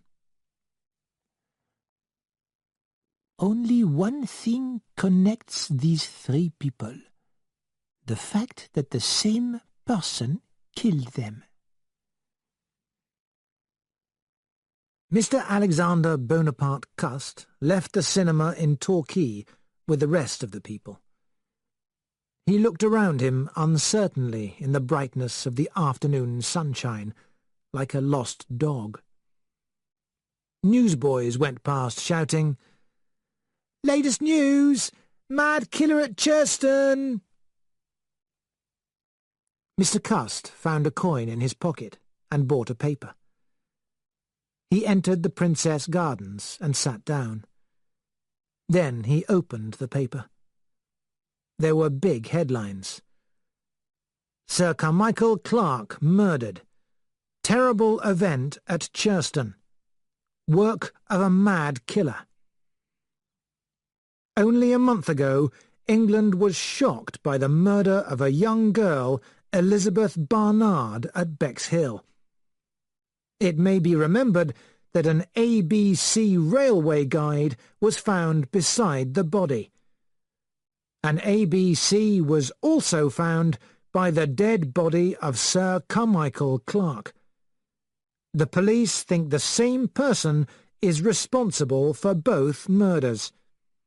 Is it possible that a mad killer is going round our seaside towns? A young man in a bright blue shirt was sitting beside Mr. Cust. "A nasty business, eh?" he said. Mr. Cust jumped in surprise. "Oh, very, very." The young man noticed that his hands were shaking so much that he couldn't hold the paper very well. "Mad people don't always look mad," said the young man. "Often they seem just like you or me. Sometimes it's the war that made them go mad." I expect you're right." "I don't agree with wars," said the young man. "They should be stopped." Mr. Cust laughed. He laughed for some time. The young man was worried. "He's a bit mad himself," he thought. "Sorry, sir," he said. "I expect you were in the war." "I was," said Mr. Cust. "My head's never been right since. It aches, you know. It aches terribly.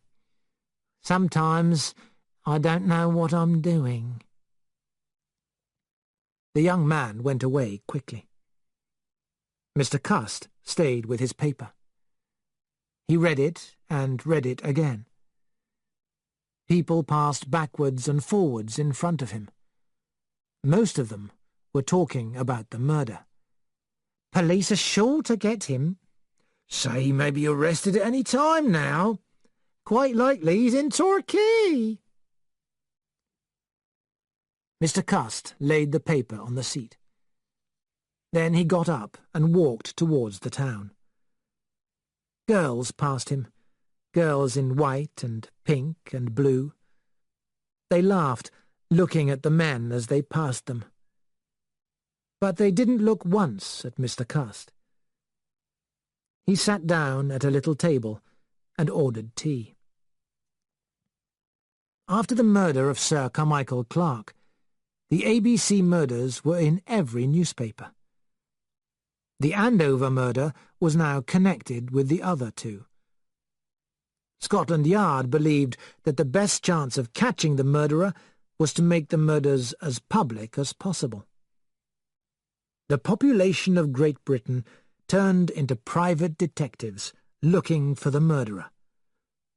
One newspaper wrote, "He may be in your town." The newspapers printed the letters that had been sent to Poirot.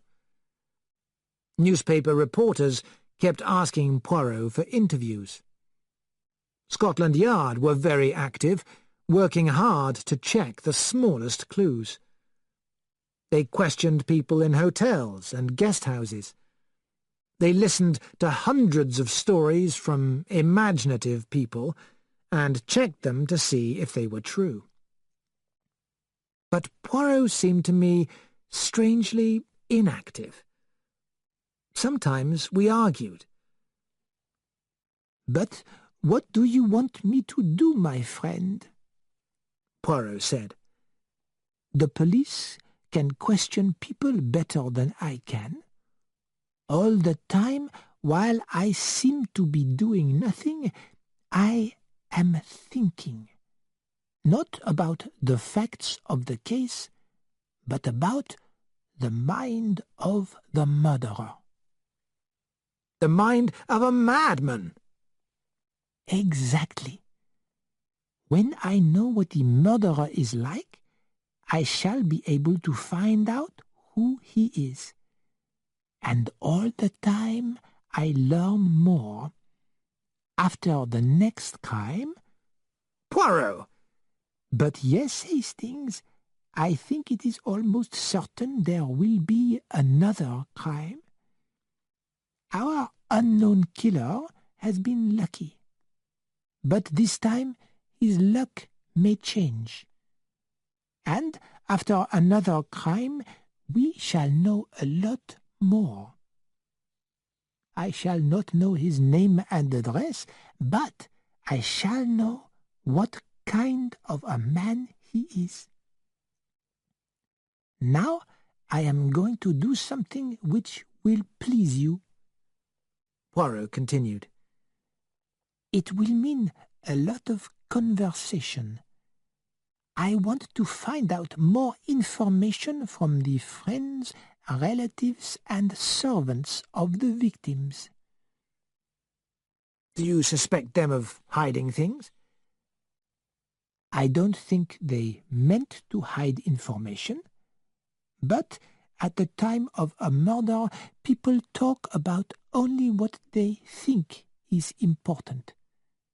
Quite often they think wrong.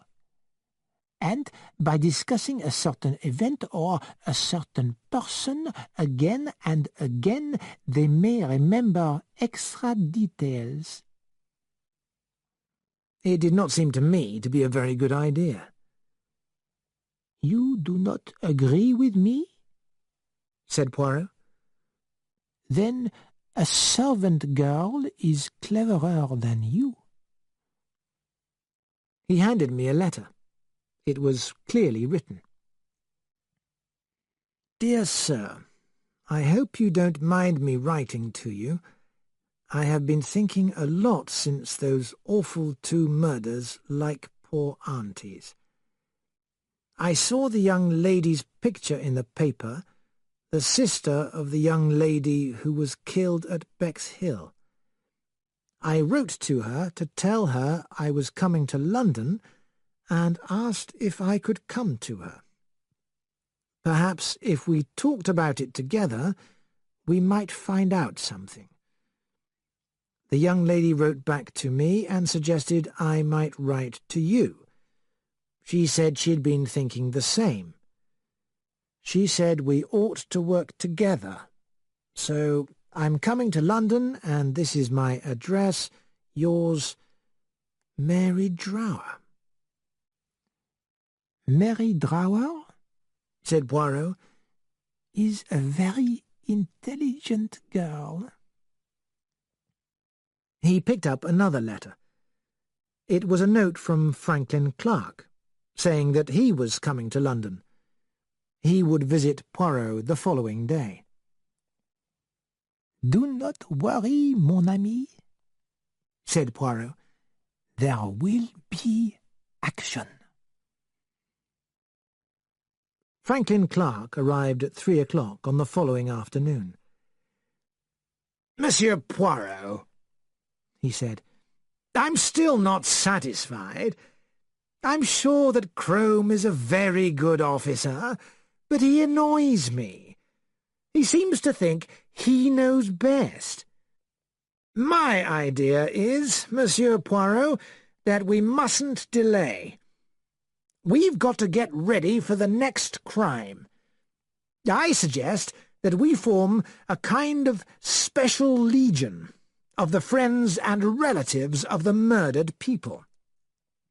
If we talk about things together, we might be able to find out something new. Also, when the next warning comes, one of us might recognize somebody who was near the scene of an earlier crime. My brother was a rich man, and he left me some money. I can pay for everything. So, I suggest the members of the Special Legion are paid for their services the same way as in a normal job. I suggest myself, Miss Barnard, and Mr. Donald Fraser, who was planning to marry the dead girl. Then there is a niece of the Andover woman. Miss Barnard knows her address." "Nobody else?" "Well, Miss Grey." As he spoke her name, Franklin Clark suddenly looked much younger. He looked like a shy schoolboy. "Yes, you see, Miss Grey worked for my brother for over 2 years. She knows the countryside and the people round there. I've been away for 1.5 years in China, looking for things for my brother's art collection." "Very interesting," said Poirot. "Well, Mr. Clark, I agree with your idea." A few days later, the Special Legion met at Poirot's rooms. Each of the 3 girls was attractive in a different way. The fair beauty of Thora Grey, the dark looks of Megan Barnard, and Mary Drower with her pretty, intelligent face. The 2 men were also very different. Franklin Clark was big and talked a lot, and Donald Fraser was very quiet. Poirot made a little speech. "Here we have 3 murders: an old woman, a young girl, an older man. Only one thing connects these 3 people: the fact that the same person killed them. This means that the same person was present in 3 different places and was seen by a large number of people. He is a madman, but he does not look like one. But he did not murder his victims by chance. He chose them on purpose. And he spent time finding out about the places where they lived before the murders. I refuse to believe that there is no clue which can help us find out who he is. One of you, or possibly all of you, knows something that they do not know they know. Words, said Megan Barnard. It's just words. It doesn't mean anything. Well, I think it's a good idea, said Mary Drower. When you're talking about things, you often seem to understand more clearly. Poirot asked everyone in turn to tell the others what they remembered of the time before the murder. First, Franklin Clark spoke, and then Thora Grey about Sir Carmichael Clark's last day. Next, Megan Barnard and Donald Fraser talked about Betty Barnard. Finally, Mary Drower spoke about the last letter she had received from her aunt. She said she wanted me to go to see her on my free day, and she said we'd go to the cinema. It was going to be my birthday, sir. Suddenly, Mary started to cry. You must forgive me, sir. I don't want to be silly. Crying's no good. It was the thought of her and me looking forward to our day out. I know just how you feel, said Franklin Clark. It's always the little things that upset you, like remembering a present or something fun. Megan said with a sudden warmth, That's true. The same thing happened after Betty died. Mum had bought some stockings for her as a present. Bought them the same day it happened. Poor Mum. She was so upset. I found her crying over them. She kept saying, I bought them for Betty, and she never even saw them. Her voice shook. She bent forward, looking straight at Franklin Clark. I know, he said. I know exactly. Aren't we going to make any plans for the future? Asked Thora Grey. Of course, said Franklin Clark. I think that when the fourth letter comes, we ought to work together. I could make some suggestions, said Poirot. I think it is just possible that the waitress Millie Higley might know something useful. I suggest 2 ways to find out. You, Miss Barnard, could start an argument with the girl. Say you knew she never liked your sister, and that your sister had told you all about her. She will tell you exactly what she thought of your sister. The other way is that Mr. Fraser could pretend to be interested in the girl. Is that necessary? Asked Donald Fraser. No, it is not necessary. It is just one way to find out more information. Shall I try? Asked Franklin Clark. Let me see what I can do with the young lady. You've got your own part of the world to look after, said Thora Grey rather sharply. I don't think there is much you can do down there for the present, said Poirot. Mademoiselle Grey is more suitable for... Thora Grey interrupted him. But you see, Monsieur Poirot, I have left Devon now. Miss Grey very kindly stayed to help me organize everything, said Franklin Clark. But naturally she prefers a job in London.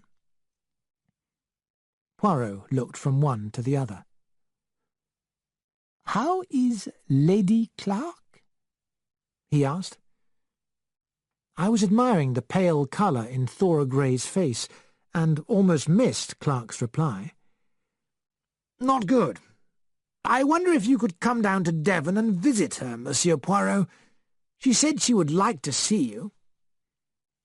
"Certainly, Mr. Clark. Shall we say the day after tomorrow?"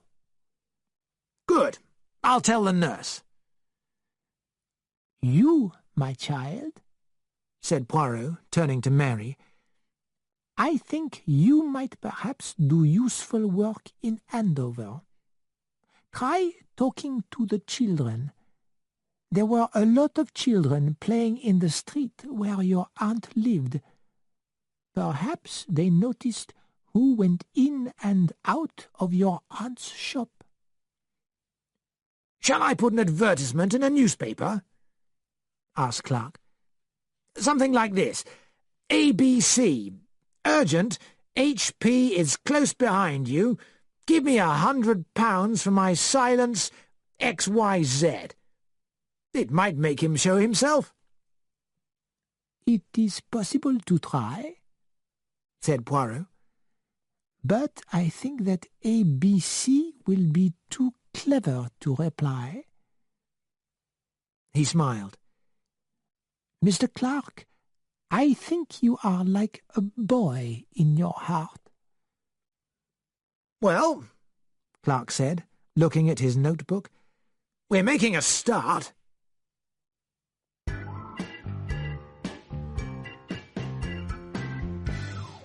Chapter 8. A Sick Lady. "Mad, poor man. The murderer, I mean. I've always been sorry for mad people. Their heads must feel so strange." Poirot returned to his seat and sat down. "It is unfortunate that she is so intelligent," he said quietly. "Who?" "Megan Barnard. Mademoiselle Megan. Words, she says. She realizes that there is no meaning in anything I am saying. Nobody else noticed." "Didn't you mean what you said?" "I simply said the same thing many times." "But why?" "Eh bien, to start, shall we say, the conversations. And there is something else, Hastings. Murder can often help people find romance." "Poirot!" I cried. I was shocked. I'm sure none of these people was thinking of anything except— "Did you see how Franklin Clark suddenly bent forward and looked at Mademoiselle Megan? And did you also notice how annoyed Mademoiselle Thora Gray was about it? And Mr. Donald Fraser, he—" "Poirot," I said, "you have a very romantic mind." Suddenly the door opened. To my great surprise, Thora Gray entered. "Forgive me for coming back," she said, "but there was something that I think I would like to tell you, Monsieur Poirot." "Certainly, mademoiselle. Please sit down." Thora Gray sat down and began to speak, choosing her words carefully. "Mr. Clark told you that I decided to leave Coomside. He is a very kind and loyal person, but it is not quite like that. Lady Clark wished me to leave.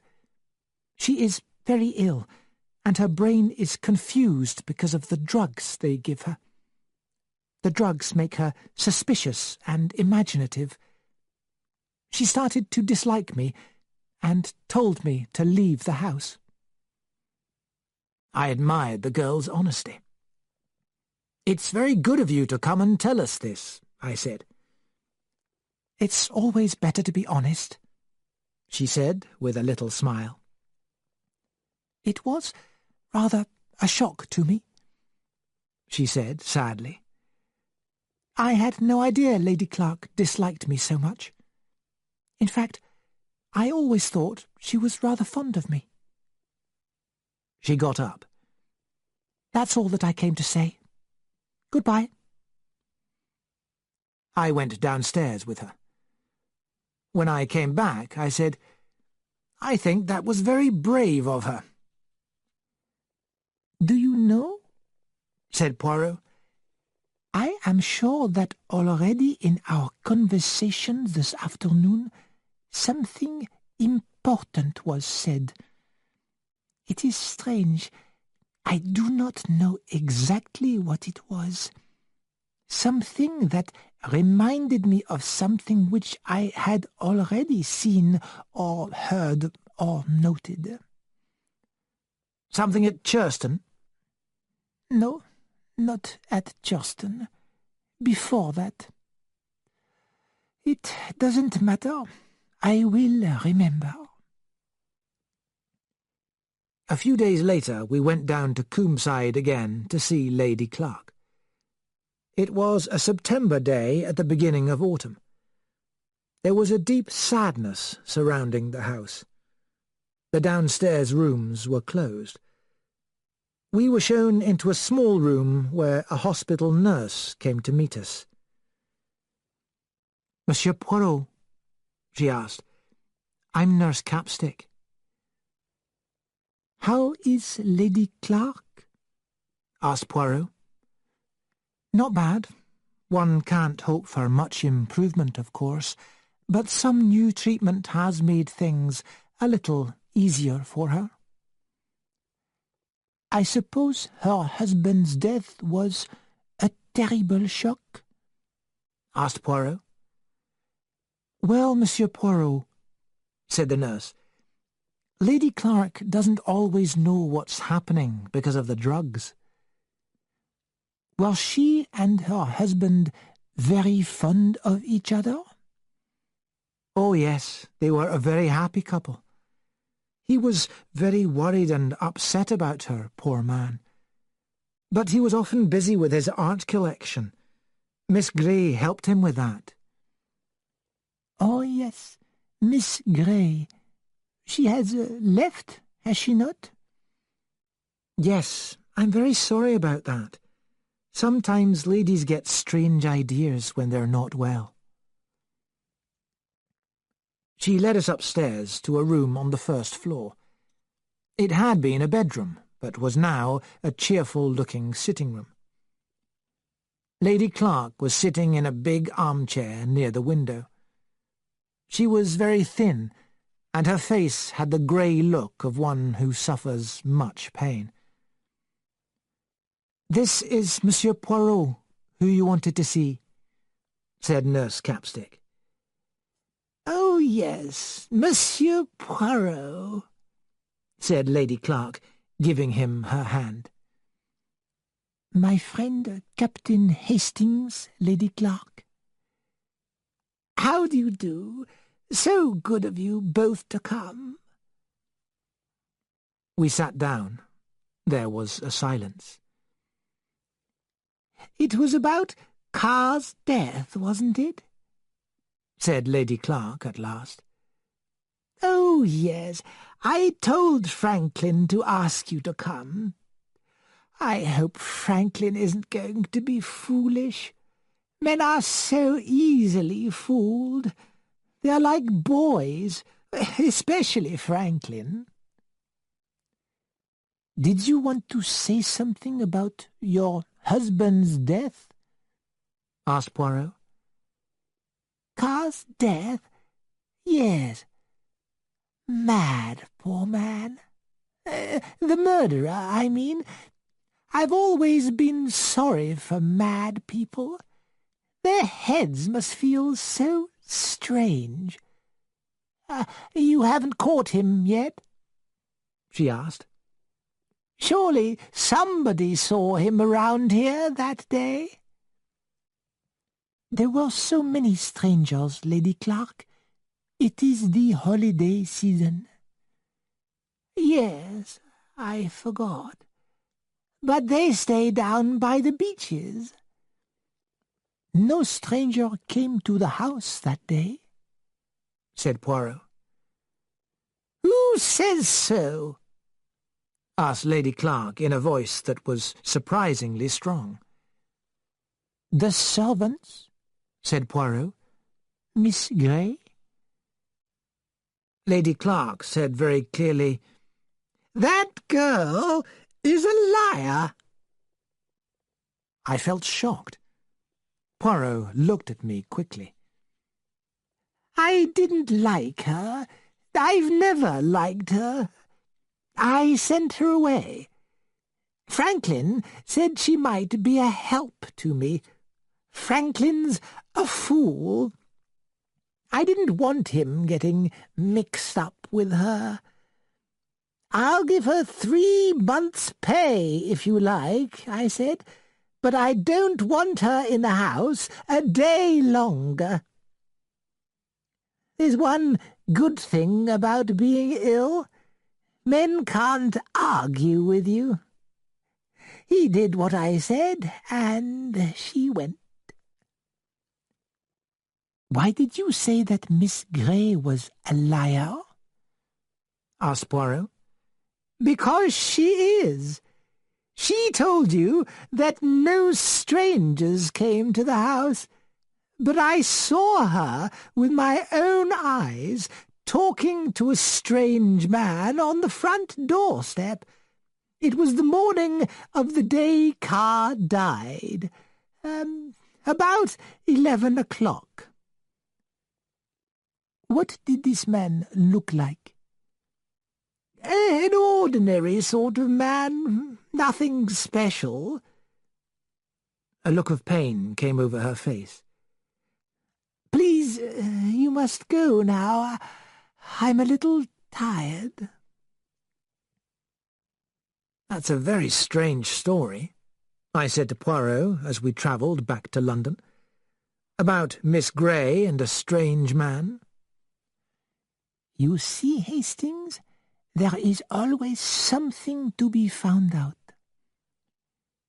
Why did the girl lie about it and tell us she had seen no one?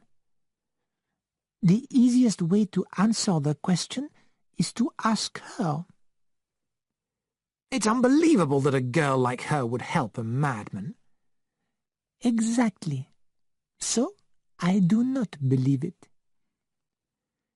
Lady Clark doesn't like her because she's good-looking, I said. Perhaps Lady Clark is right, said Poirot. Perhaps her husband and Franklin Clark are wrong, and Captain Hastings. He looked at me in an amused way. You always want to help good-looking girls in trouble? How silly you are, Poirot, I said, laughing. When we arrived home, we were told that a gentleman was waiting to see Poirot. To my surprise, it was Donald Fraser. He seemed very embarrassed and shy. Poirot invited him to have sandwiches and a glass of wine with us. After we had eaten, Poirot said, You have come from Bexhill, Mr. Fraser? Yes. He stopped. I don't know why I've come to you, he said suddenly. I know, said Poirot.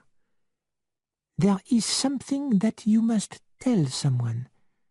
You are quite right. I am the correct person. Speak. Fraser looked at him gratefully. Monsieur Poirot, do you know anything about dreams? I've had the same dream for 3 nights. I think I'm going mad. I'm on the beach looking for Betty. She's lost. Only lost, you understand. I've got to find her. I've got to give her her belt. I'm carrying it in my hand. And then... Yes? The dream changes. I'm not looking anymore. She's there in front of me, sitting on the beach. She doesn't see me coming. I come up behind her. She doesn't hear me. I put the belt round her neck and pull. She's dead. I've strangled her. And then her head falls back, and I see her face. And it's Megan, not Betty. He sat back, white and shaking. What's the meaning of it, Monsieur Poirot? Why does it come to me every night? I didn't kill her, did I? I don't know what Poirot answered, because at that moment I heard the postman's knock. I left the room and went to the letterbox. Then I rushed back into the living room. "Poirot," I cried, "it's come. The 4th letter." He jumped up and took it from me. Then he opened it with his paper knife. He spread it out on the table. The 3 of us read it together. "Still no success? What are you and the police doing? Well, well, isn't this fun? Poor Mr. Poirot, I'm quite sorry for you.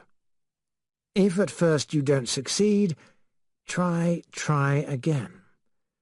We've got a long way to go still. The next little event will take place at Doncaster on the 11th of September. See you, ABC." Inspector Crome came round from Scotland Yard. While he was still there, Franklin Clark and Megan Barnard arrived. The girl explained that she, too, had come from Bexhill because she wanted to ask Clark something. Crome wasn't very pleased to see everyone there. He became very official. "I'll take this letter with me, Monsieur Poirot," he said. "This time we've got to get this man," said Clark. "I should tell you, Inspector, that we formed our own legion to catch him. I don't think your job is going to be easy. I think ABC has beaten you again." "I don't think people will be able to criticize our arrangements this time," said Crome. "The fool has given us a lot of warning. The 11th isn't until next Wednesday. We have a lot of time to make this public in the newspapers. We shall warn everyone in Doncaster whose name begins with a D. Also, we'll move a lot of police into the town." Clark said quietly, "It's easy to see that you're not interested in sport, Inspector." Crome stared at him. "What do you mean, Mr. Clark?"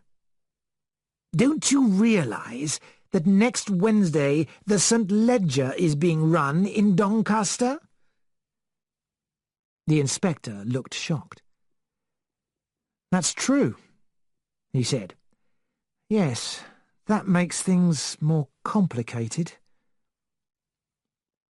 We were all silent for a minute or two as we thought about the situation.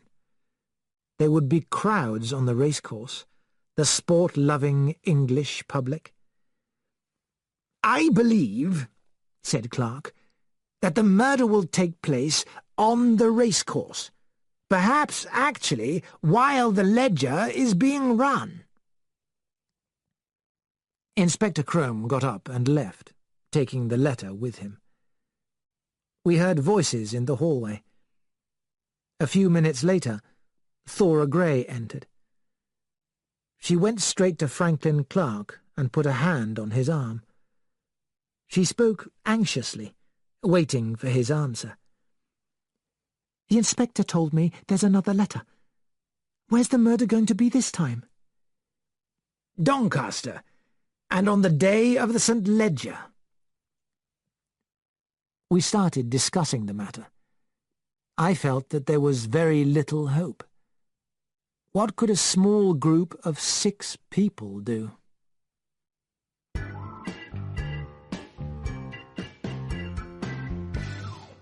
Chapter 9. The Hunt Begins.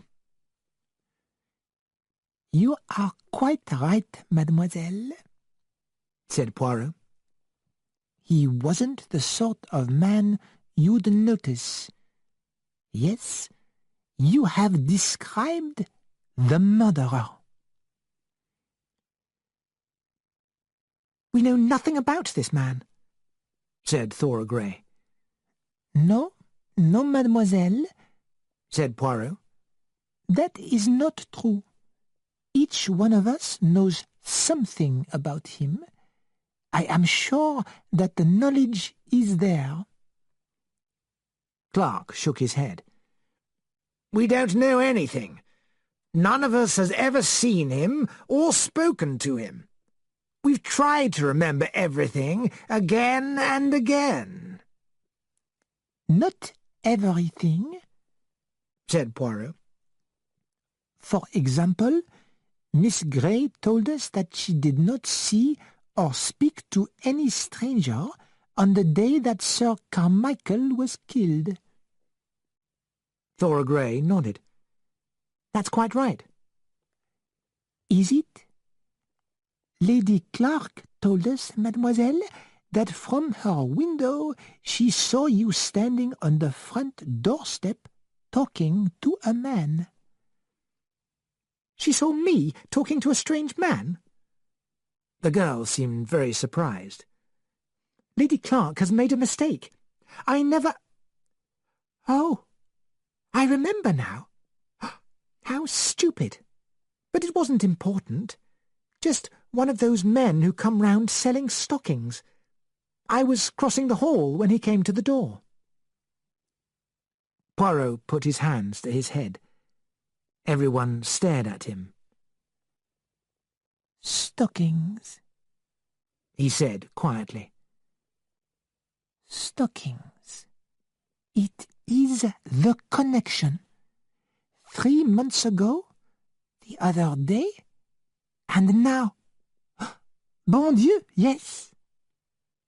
He sat up straight and looked at me. "You remember, Hastings, in the shop at Andover, we went upstairs. On a chair in the bedroom was a pair of new stockings. And you, mademoiselle?" He turned to Megan. "You spoke of your mother who cried because she had bought your sister some new stockings on the day of the murder." He looked round at us all. "You see? It is the same thing repeated 3 times. That cannot be coincidence. Remember Mrs. Asher's neighbor, Mrs. Fowler? She talked about people who were always trying to sell you things, like stockings. Tell me, mademoiselle," he said to Megan, "it is true, is it not, that your mother bought those stockings from someone who came to the door?" Yes, she did. I remember now." "But what's the connection?" cried Franklin Clark. "I tell you, my friends, it cannot be coincidence. 3 crimes, and each time a man visits the area selling stockings." He turned to Thora. "Describe this man," he said. She looked at him. "I can't. I don't know how. He had glasses, I think, and an old coat. He wasn't the sort of man you'd notice." "You are quite right, mademoiselle," said Poirot. "He wasn't the sort of man you'd notice. Yes, you have described the murderer." Mr. Alexander Bonaparte Cust sat without moving. His breakfast lay cold and untasted on his plate. He was reading a newspaper with great interest. Suddenly, he got up, walked up and down for a minute, then sat down again on a chair by the window. He rested his head in his hands. He didn't hear the sound of the opening door. Mrs. Marbury, the owner of the building, stood in the doorway. "What's the matter, Mr. Cust? You haven't touched your breakfast. Is your head hurting you again?" "No, yes. I just feel a little unwell." "Well, I'm sorry. You aren't going to go away today, then?" Mr. Cust jumped up quickly.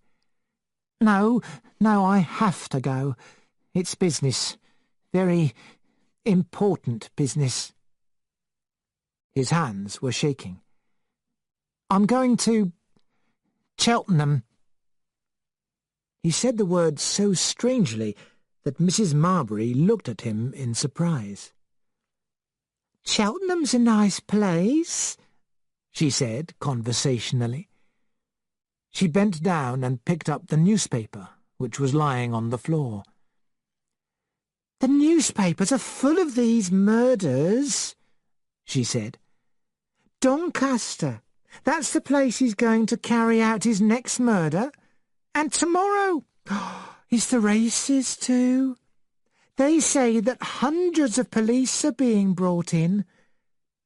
Mr. Cust, you do look bad.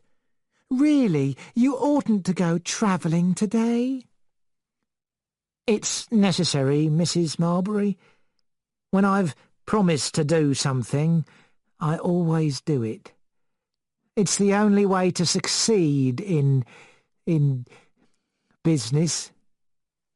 "But if you're ill—" "I'm not ill, Mrs. Marbury. Just a little worried about personal matters. I slept badly. I'm really quite all right." Mrs. Marbury picked up the breakfast things and left the room. Mr. Cust took out a suitcase and packed some clothes. Then he unlocked a cupboard.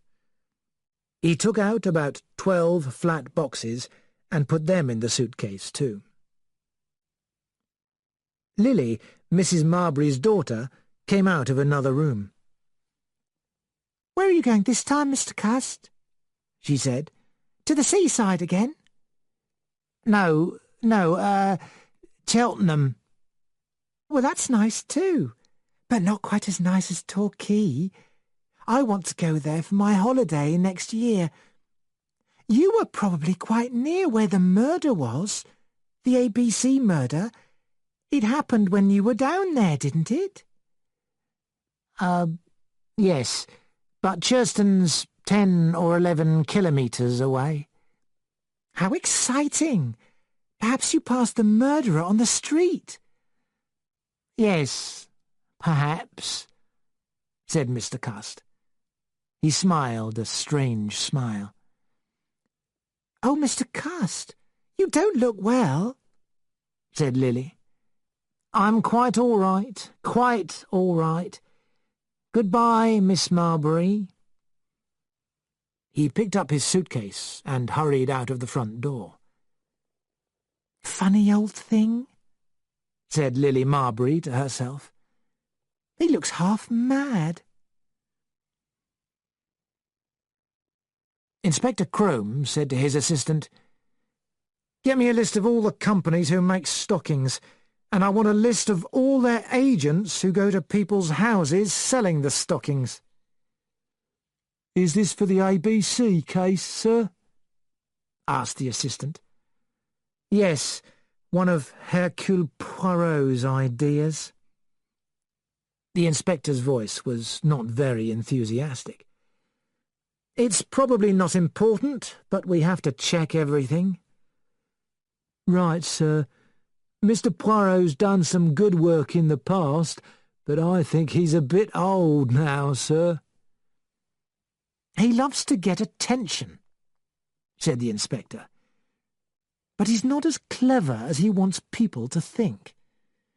Now, the arrangements for Doncaster. Lily Marbury was dancing with her boyfriend, Tom Hartigan. As they danced, they talked. "I saw old Mr. Cust this morning," said Tom. "At Euston Station. He was looking lost as usual. First he dropped his paper, and then he dropped his ticket. I picked it up. He thanked me, but I don't think he recognised me." "Did you say Euston or Paddington?" asked Lily. "Euston." "That's strange. I thought trains went to Cheltenham from Paddington." "That's right, but old Cust wasn't going to Cheltenham.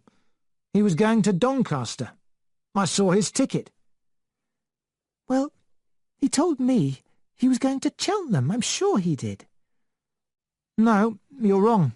He was going to Doncaster." "Oh, Tom, I hope he won't get murdered. Doncaster is where the ABC murder is going to happen." "Cust will be all right. His name doesn't begin with a D." "He was down near Churston at Torquay when the last murder happened." "Was he? That's a coincidence, isn't it?" Tom laughed. "He wasn't at Bexhill before that, was he?" "He was away.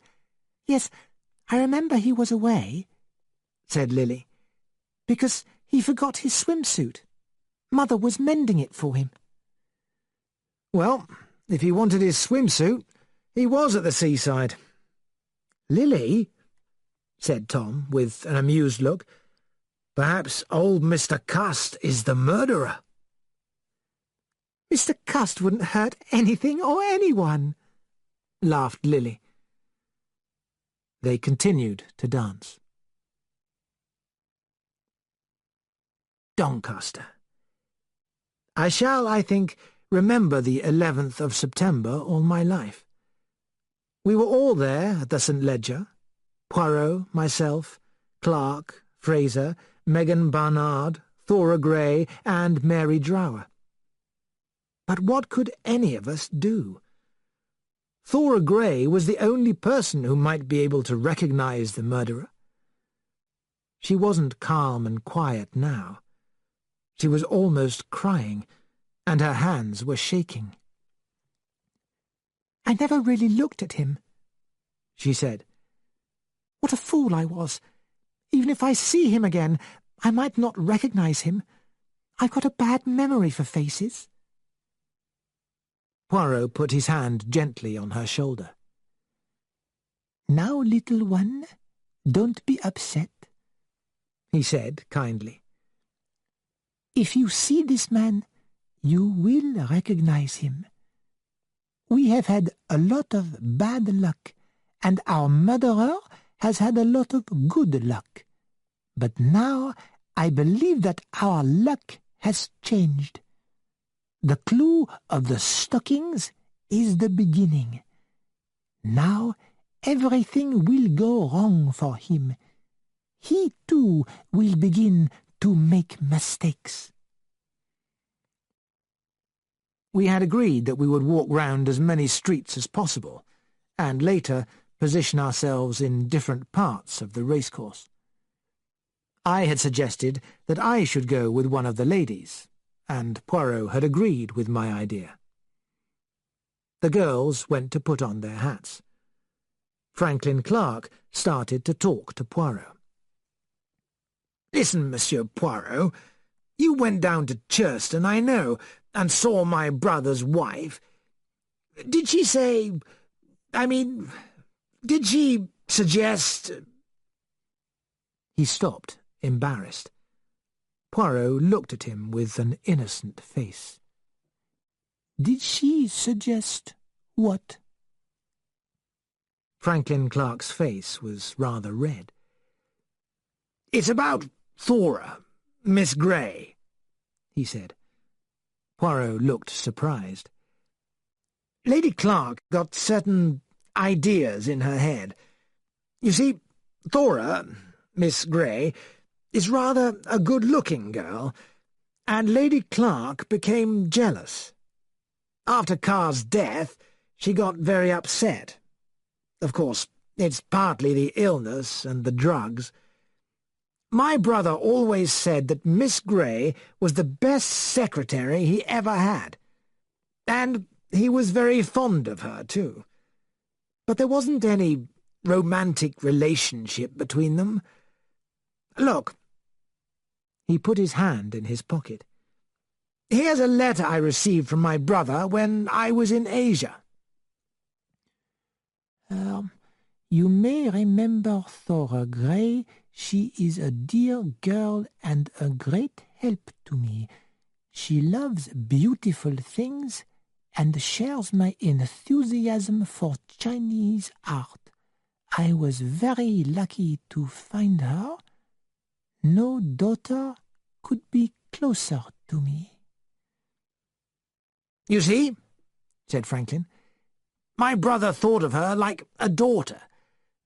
I wanted to show you this because I didn't want you to get the wrong idea about Thora from anything that Lady Clark said. Poirot returned the letter. You can be sure, he said, smiling, that I never allow myself to get the wrong idea from anything that anyone tells me. I form my own judgments. The girls came back, and we left the room. Then Poirot called me back. Which lady do you intend to go with, Hastings? He asked. Well, I hadn't thought about it yet. What about Miss Barnard? She's rather an independent type, I said. Miss Grey? Yes, she's better. Hastings, you are not being honest with me, said Poirot. All the time you wanted to spend the day with Miss Grey? Oh, Poirot, I said. I am sorry to upset your plans, said Poirot, but I request you to go with Mary Drower, and I must ask that you do not leave her. But, Poirot, why? Because, my dear friend, her name begins with a D. We must be very careful. I realized that Poirot was right. If ABC hated Poirot, he might be watching his movements. He might kill Mary Drower to show Poirot that he was cleverer than my friend. I promised to do as Poirot asked.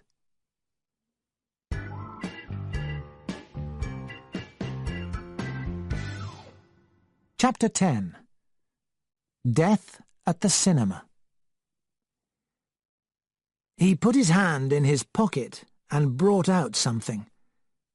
A long, thin knife that was sticky and red. Mr. Ledbetter was at the Regal Cinema in Doncaster.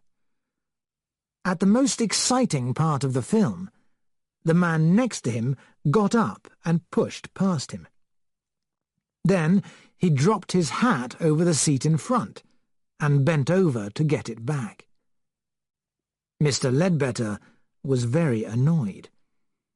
He had looked forward to seeing this film for a whole week. Why couldn't people wait until the end of a film? The annoying gentleman went out. Mr. Ledbetter watched the film happily until the end. When the lights went up, he got up slowly. He never left the cinema very quickly. He looked around. There weren't many people this afternoon. Naturally. It was the day of the St. Leger, and they were all at the races. Everyone was hurrying towards the exit. Mr. Ledbetter started to follow. The man in the seat in front of him was asleep. "Excuse me, sir," said a man who was trying to get past the sleeping gentleman. Mr. Ledbetter reached the exit. He looked back. Something seemed to be happening. Perhaps the man in front of him was drunk and not asleep. He stopped for a moment and then went out.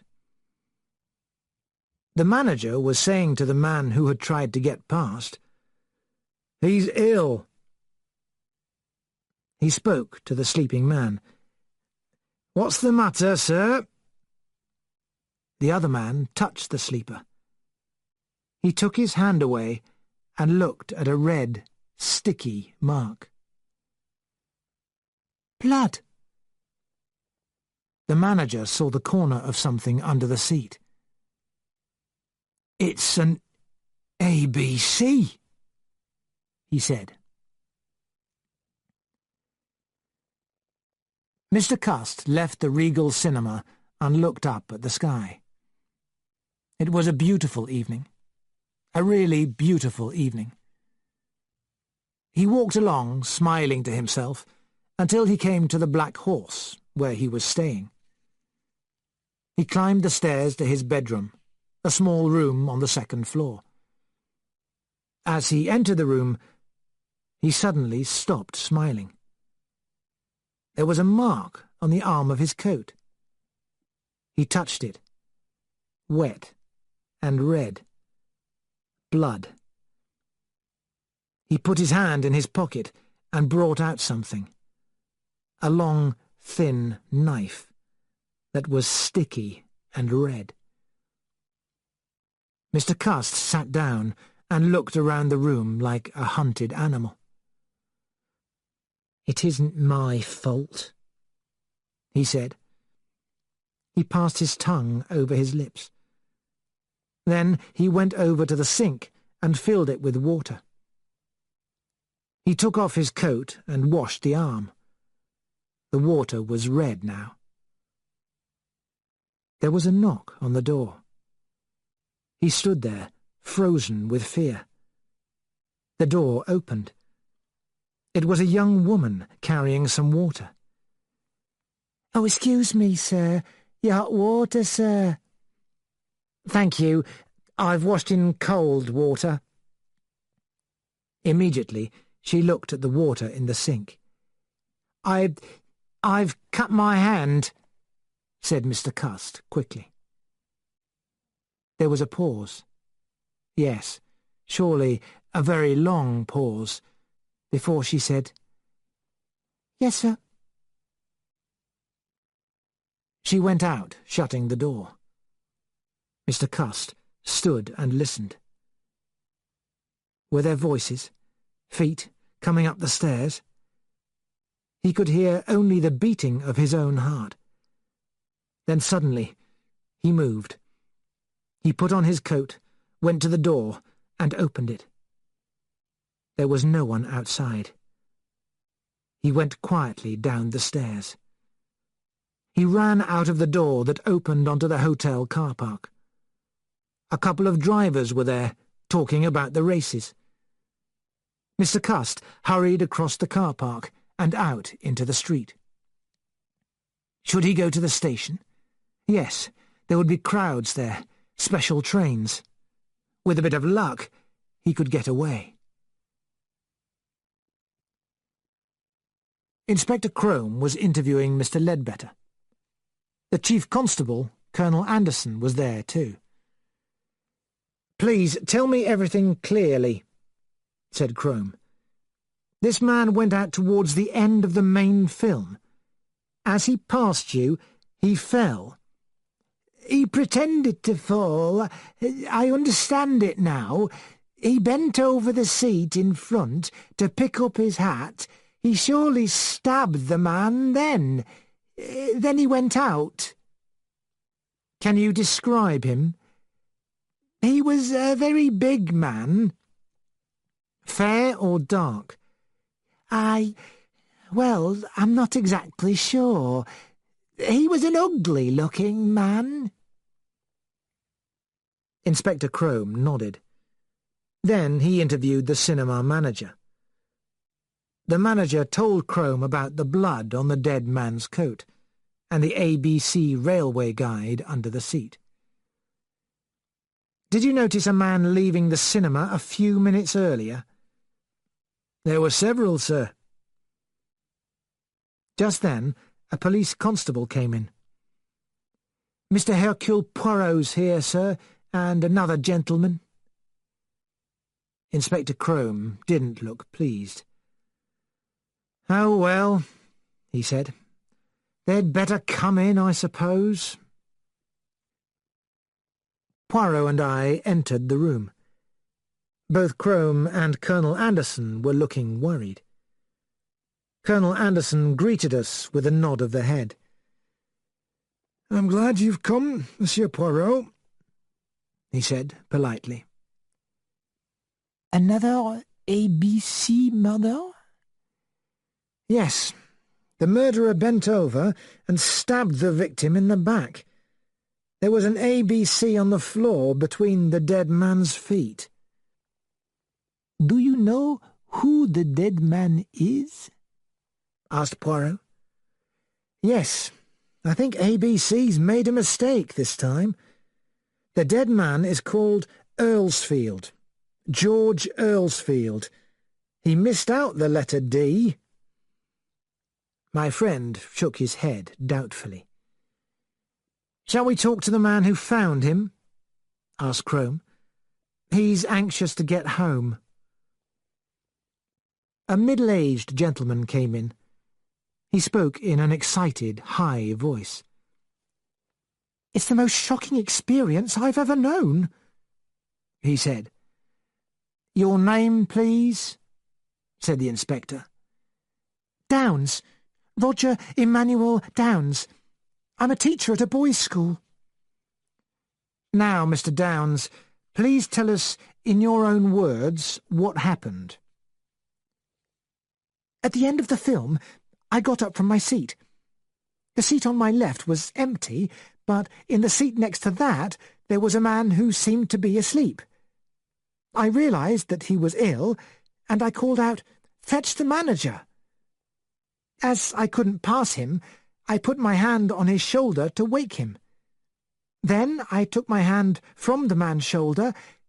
I found that it was wet and red." Colonel Anderson was looking at Mr. Downs. "Mr. Downs, you're a very lucky man. You're about the same height as the dead man. I think the murderer became confused. He followed you into the cinema, but he chose the wrong victim. I am sure, Mr. Downs, that knife was meant for you." Mr. Downs became weak with shock. He sat down on a chair. "You mean that this madman has followed me? But why me?" He got up. He suddenly looked old and shaken. "If you don't want me any more, gentlemen, I think I'll go home. I don't feel very well." Mr. Downs left the room. "Send a couple of constables to watch his house," said Colonel Anderson. "You think," said Poirot, "that when ABC finds out his mistake, he might try to murder Mr. Downs again?" Anderson nodded. "It's a possibility," he said. "ABC may be upset if things don't go according to his plans." A constable came in. "Mr. Ball of the Black Horse is here with a young woman, sir," he said. "He thinks he has something to tell you which may be helpful." Mr. Ball was a large, slow-thinking, heavily moving man. He smelled strongly of beer. With him there was a young woman with round eyes. She seemed to be very excited. "This girl, Mary, has something to tell you," said Mr. Ball. Mary told us that she had taken hot water to one of the hotel guests in his room. He was washing his hands. He had taken his coat off and was holding the arm of it in the water in the sink. The coat was wet, and the water in the sink was red. "Red?" said Anderson sharply. "When was this?" "At about 5:15.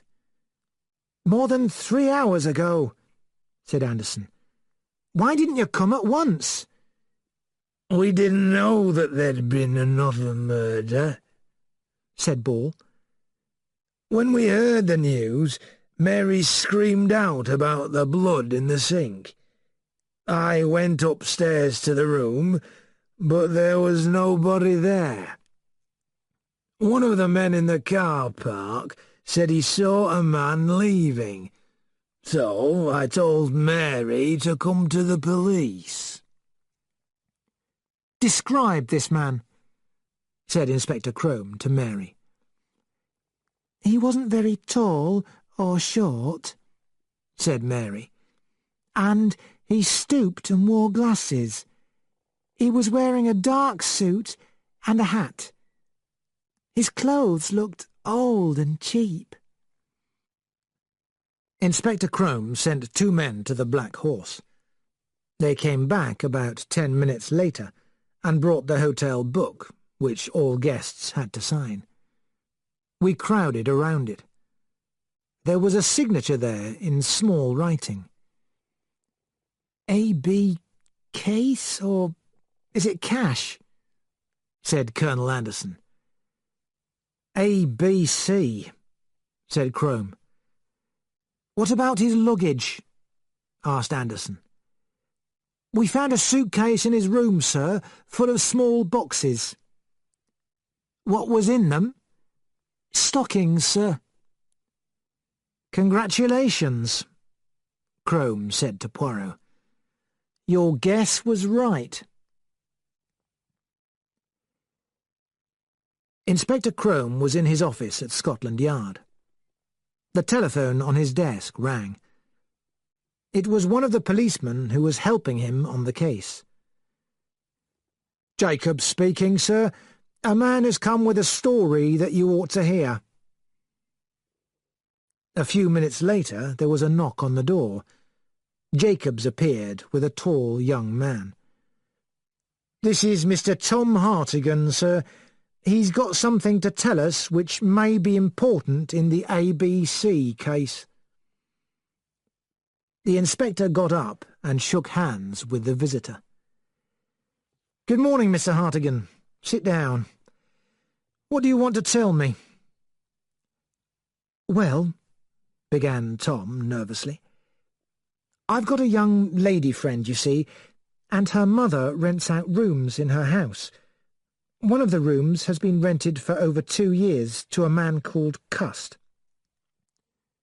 Tom told the inspector about his meeting with Mr. Cust at Euston Station, and the ticket for Doncaster which Mr. Cust had dropped. "Lily, my young lady, also told me that Mr. Cust was near Churston at the time of the murder, and at the seaside when the Bexhill murder happened. The newspapers said that information was wanted about A.B. Case, or Cash. Lily's mother, Mrs. Marbury, told me that Mr. Cust is A.B. Cust. Then we wondered if Mr. Cust had been away from home on the date of the Andover murder, and we remembered that he was." Inspector Crome listened to everything carefully. "You are quite right to come here," he said. "These dates may be only a coincidence, and the name too, but I'd certainly like to interview Mr. Cust. Is he at home now?" "Yes, sir." "When did he return?" "On the evening of the Doncaster murder, sir. He's stayed in a lot since then, and he doesn't look very well, Mrs. Marbury says. He buys a lot of newspapers. Mrs. Marbury says that he talks to himself too." Tom gave Inspector Crome Mrs. Marbury's address. "Thank you," said the inspector. "I shall probably visit the house later today. Please be careful if you meet Mr. Cust. Good morning, Mr. Hartigan." Tom went outside. Lily Marbury was waiting for him. He told her about his meeting with Inspector Crome. "The police are going to come and ask him some questions," he said. "Poor Mr. Cust," said Lily. "Don't feel sorry for him. If he's ABC, he's murdered 4 people." Lily shook her head. "It does seem awful," she said. "Come and have some lunch," said Tom. "All right, but I must just telephone someone, a girl I was going to meet." She ran across the road and came back, looking rather red in the face. She put her arm through Tom's arm. "Tell me more about Scotland Yard. You didn't see the other man there, the Belgian gentleman, the one that ABC writes to?" "No, he wasn't there." "Well, tell me all about it. Who did you speak to, and what did you say?" Mr. Cust put the phone back very gently. He turned to where Mrs. Marbury was standing, watching him. "You don't often have a telephone call, Mr. Cust," she said. "I hope it's not bad news." "No, no." He saw that Mrs. Marbury was holding a newspaper. He read, "Births, marriages, deaths." "My sister's just had a little boy," he said quickly. "Well, that is nice," said Mrs. Marbury. She wondered why Mr. Cust had never said he had a sister. "Well, Mr. Cust, my congratulations. Is it the first one, or have you other little nephews and nieces?" "It's the only one," said Mr. Cust. "The only one I've ever had, or am likely to have, and, I think I must go there at once.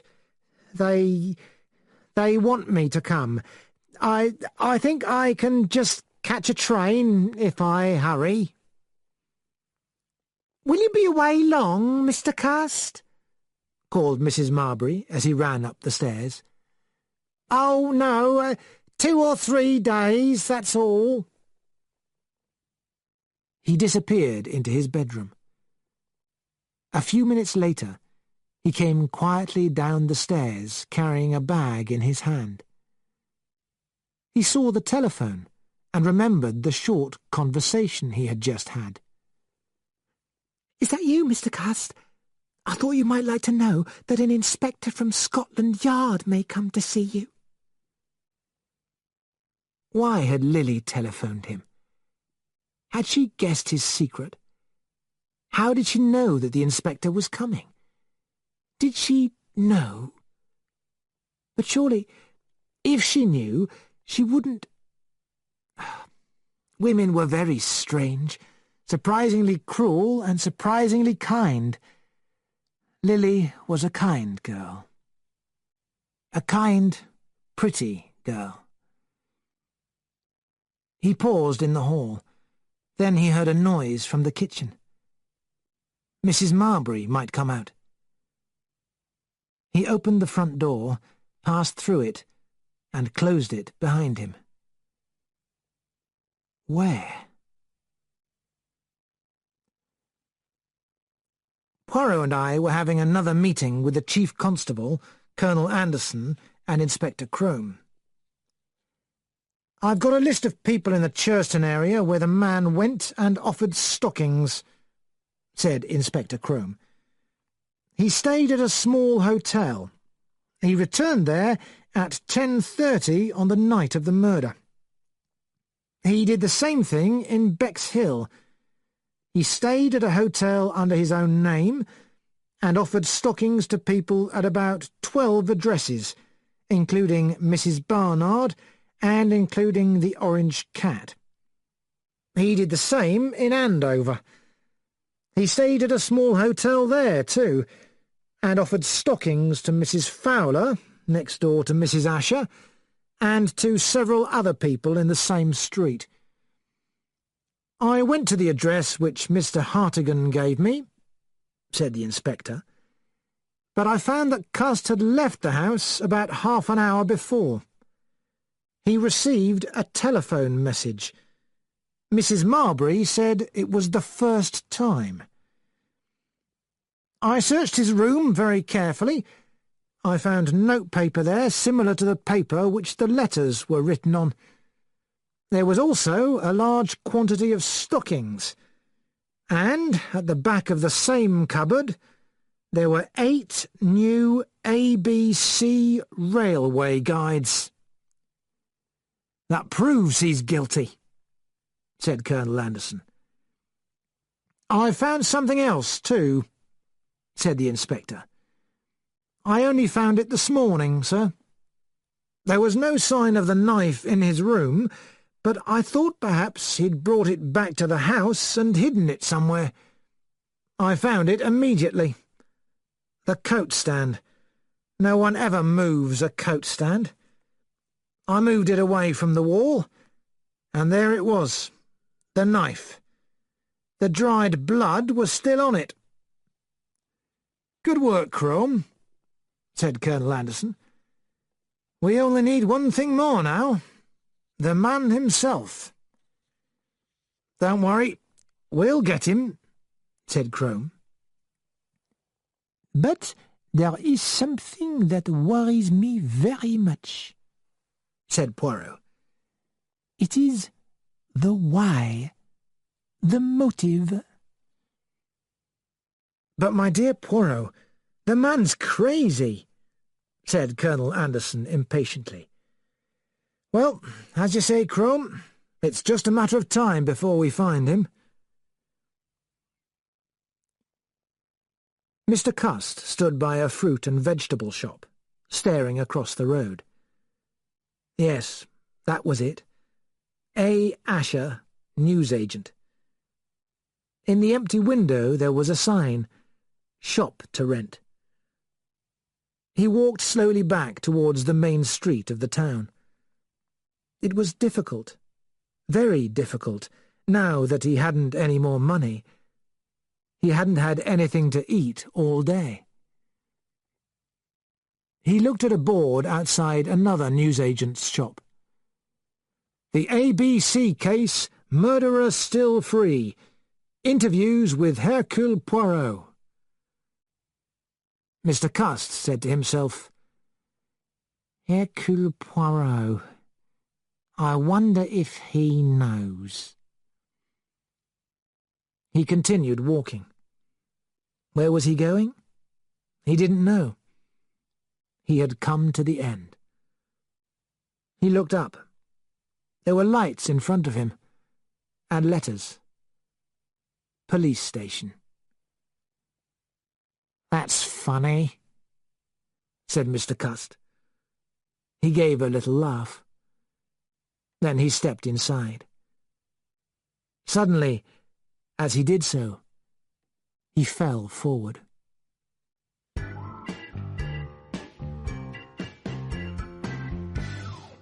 Chapter 11. And Catch a Fox. "He said the whole country would talk about me. But he said I would die a violent death." It was a clear November day. Dr. Thompson and Chief Inspector Japp had come to tell Poirot about the police case against Alexander Bonaparte Cust. "What's your opinion of Cust?" Poirot asked Dr. Thompson. "I don't know. He doesn't seem to be mad. He's an epileptic, of course." "Yes, That was clear when he fell into the police station in Andover, I said. But can a man murder someone and not know they've done it? In my opinion, Cust knows very well that he's responsible for murder, said Dr. Thompson. The letters prove that the murders were planned crimes. And we still have no explanation for the letters, said Poirot. Until I know why they were written, I shall not feel that the case is solved. Well, I must go, said Dr. Thompson.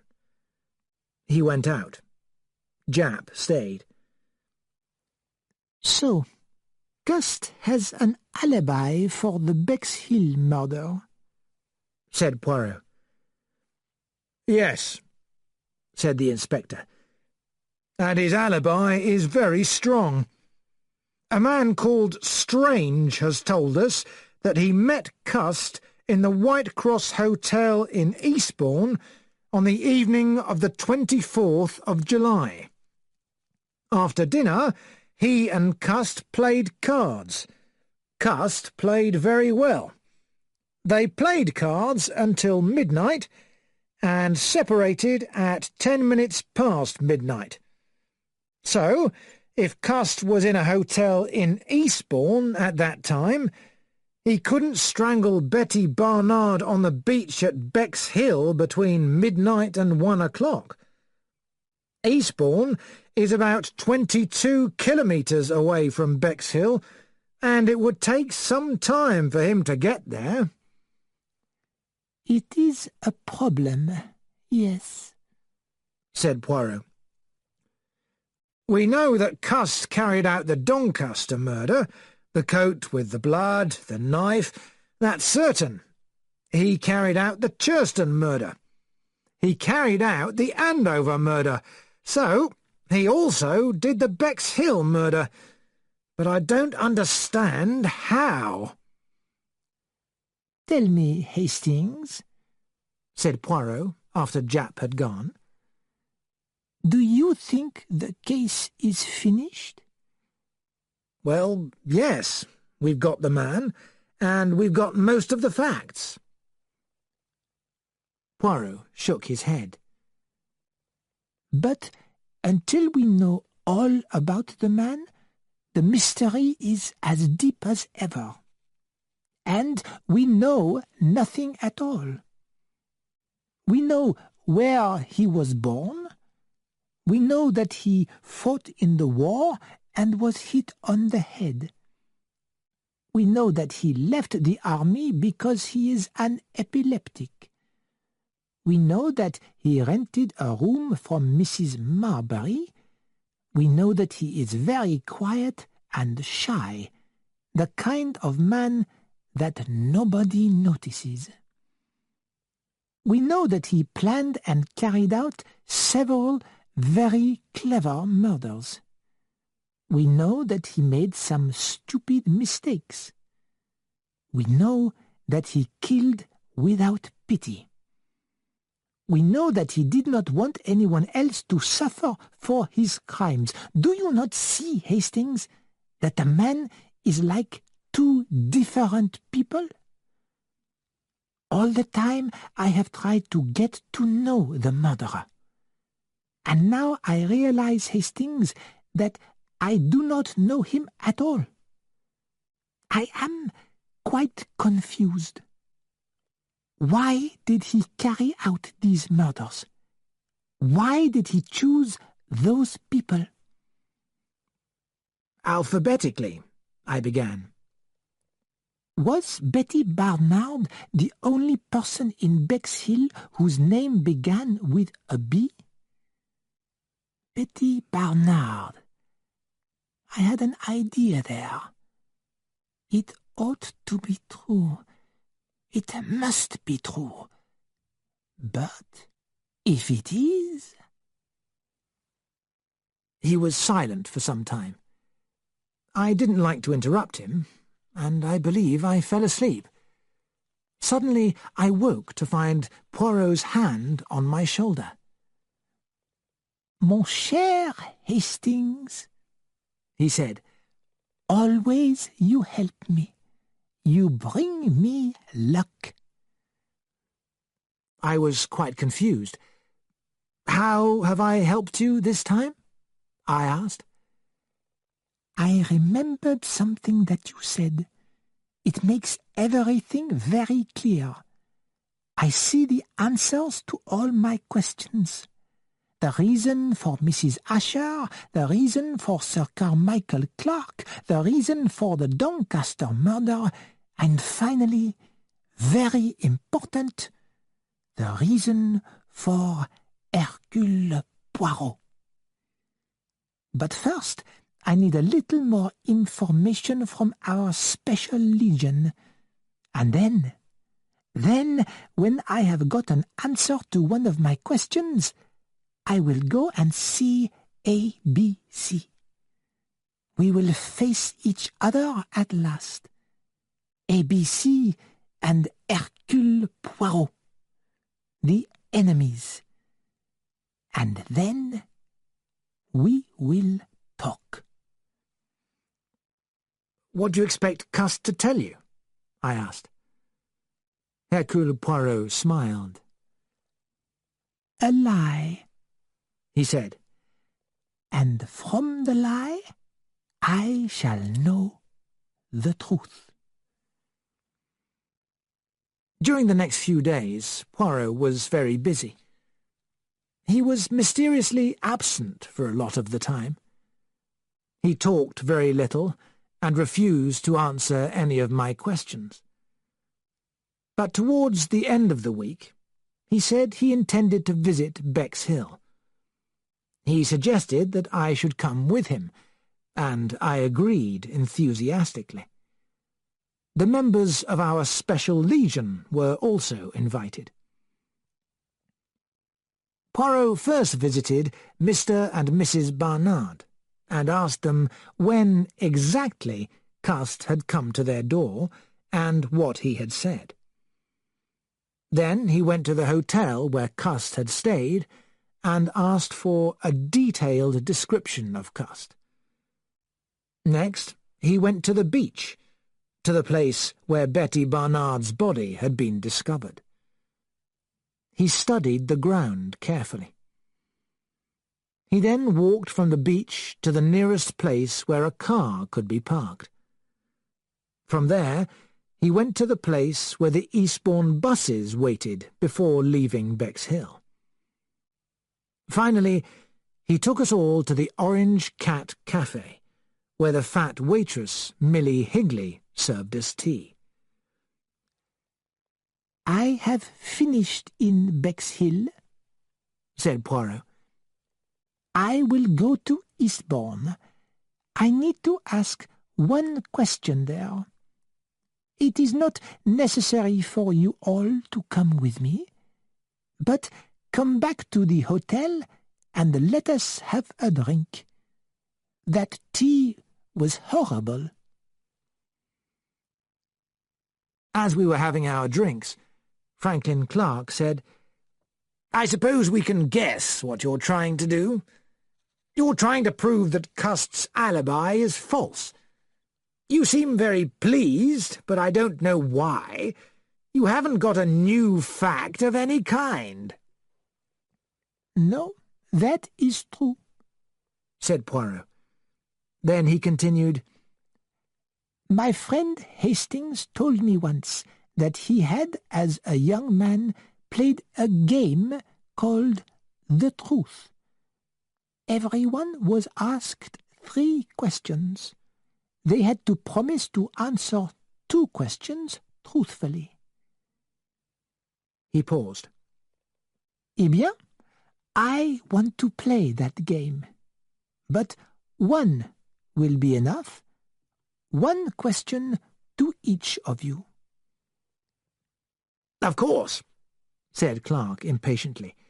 "We'll answer anything." "Ah, but I want it to be more serious than that. Do you all promise to speak the truth?" Everyone became as serious as Poirot. They all promised. Then Poirot turned to Franklin Clark. "What did you think of the hats that the ladies wore at Ascot this year?" Franklin Clark stared at him in surprise. "Is this a joke?" "Certainly not." Clark began to smile. "Well, Monsieur Poirot, I didn't actually go to Ascot, but I saw some of the women driving to the races, and their hats this year were an even bigger joke than the hats they usually wear." Poirot smiled and turned to Donald Fraser. "When did you take your holiday this year?" Fraser stared. "My holiday? The first 2 weeks in August." Then Poirot turned to Thora Grey, and I heard a slight change in his voice. His question came sharp and clear. "Mademoiselle, after Lady Clark's death, did you hope to marry Sir Carmichael?" The girl jumped up. "How dare you ask me such a question? It's insulting." "Perhaps, but you have promised to speak the truth, yes or no?" "Sir Carmichael was wonderfully kind to me. He treated me almost like a daughter, and that's how I felt to him. I was fond of him, and grateful too." "Excuse me, but that is not answering yes or no, mademoiselle." "The answer, of course, is no." He turned to Megan Barnard. The girl's face was very pale. "Mademoiselle, what do you hope will be the result of my questions? Do you want me to find out the truth or not?" Megan's head went back proudly. "No," she said clearly. We all jumped. Poirot sat forward, studying her face. "Mademoiselle Megan," he said, "you may not want the truth, but you can speak it," he said. He turned towards the door, then remembered Mary Drower. "Tell me, have you a young man?" Mary looked at him nervously. "Oh, Mr. Poirot, well, I'm not sure." Poirot smiled. Then he looked round for me. "Come, Hastings, we must start for Eastbourne." The car was waiting, and soon we were driving along the coast road that leads through Pevensey to Eastbourne. Poirot seemed very pleased with himself. As we passed through Pevensey, he suggested that we should stop and look at the castle there. As we were returning to the car, we passed a group of children in a circle singing a song. "What is it they are saying, Hastings?" asked Poirot. I listened until I understood. "And catch a fox, and put him in a box, and never let him go." Poirot repeated the words. His face suddenly became very serious. "That is very terrible, Hastings." He was silent. "You hunt the fox here?" "I don't. I've never been able to afford to hunt. And I don't think there's much hunting in this part of the world." "I meant in England generally. A strange sport. The dogs run after the fox, and at last they catch him, and he dies, quickly and horribly. But the quick, cruel death is better than what those children were singing. It is not good to be shut away in a box forever. Tomorrow I am going to visit Cust. Now, let's go back to London. Aren't we going to Eastbourne? I cried. What for?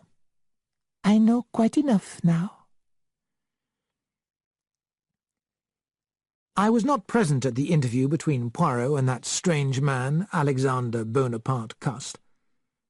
Because of his relationship with the police, Poirot was able to be there, but I wasn't included in the special permission that was needed. Poirot also wanted the interview to be completely private, the two men face to face. But when Poirot came back, he told me all about it in great detail. Mr. Cust seemed smaller, and to stoop even more. His fingers pulled nervously at his coat. For a time, Poirot sat and looked at him.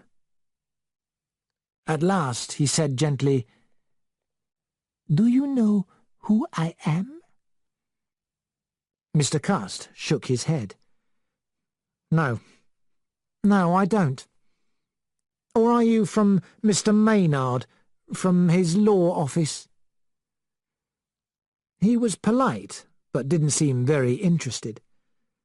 His mind seemed to be on something else, something inside himself. "I am Hercule Poirot." He said the words very gently, and watched for the effect. Mr. Cust lifted his head a little. "Oh, yes," he said. Then, a minute later, he repeated the words again. "Oh, yes." This time he sounded different, more interested. He looked at Poirot. Poirot looked back and nodded. "Yes," he said. "I am the man that you wrote the letters to." At once the contact was broken. Mr. Cust dropped his eyes and spoke crossly. "I never wrote to you," he said. "Those letters weren't written by me. I've said so again and again." "I know," said Poirot. "But if you did not write them, who did?" "An enemy. I must have an enemy. They are all against me. The police, everyone, all against me." Poirot didn't reply. "Everyone has been against me. Always." "Even when you were a child?" Mr. Cust seemed to think about that. No, not exactly then. My mother was very fond of me. She thought I was going to be special, that I could do anything." He was silent for a minute. "But she was quite wrong. I was afraid of people. I had a bad time at school. And later, when I started work, I had the feeling that everyone thought I was stupid." "And in the war?" asked Poirot. "You know," said Mr. Cust, and his face lit up, "I enjoyed the war. I felt, for the first time, like a man." His smile disappeared. "But then I got hit on the head, so they made me leave the army. I started working in an office, but things were very difficult. I had very little money, and then I got the offer of the job selling stockings." "You told us the name of the company, but you know now, don't you," said Poirot in a gentle voice, that company didn't employ you?" "That's because they're against me too. I've got their letters to me, giving me instructions about places to go to and a list of people to visit." "Their letters weren't written," said Poirot.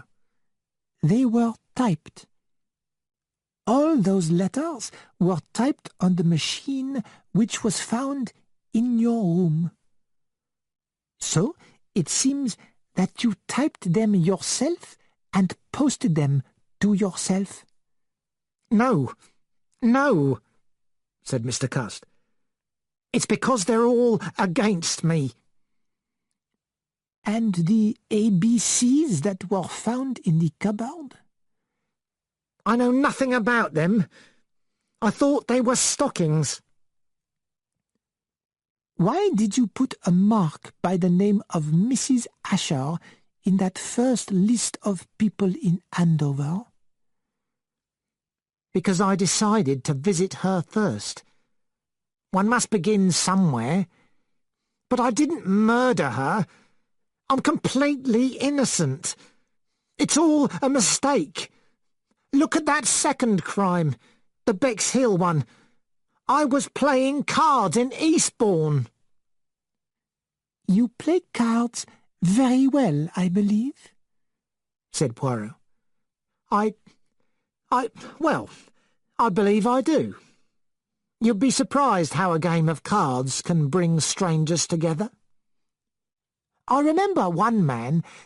I've never forgotten him because of something he told me. We just got talking over a cup of coffee, and we started playing cards." "What did he tell you?" asked Poirot. Mr. Cust's face looked worried. "He read my future in my hand. He said I would be one of the most famous men in England before I died. He said the whole country would talk about me. But he said I would die a violent death."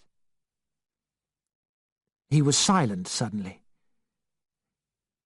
"My head. I suffer very badly. I get cruel headaches sometimes.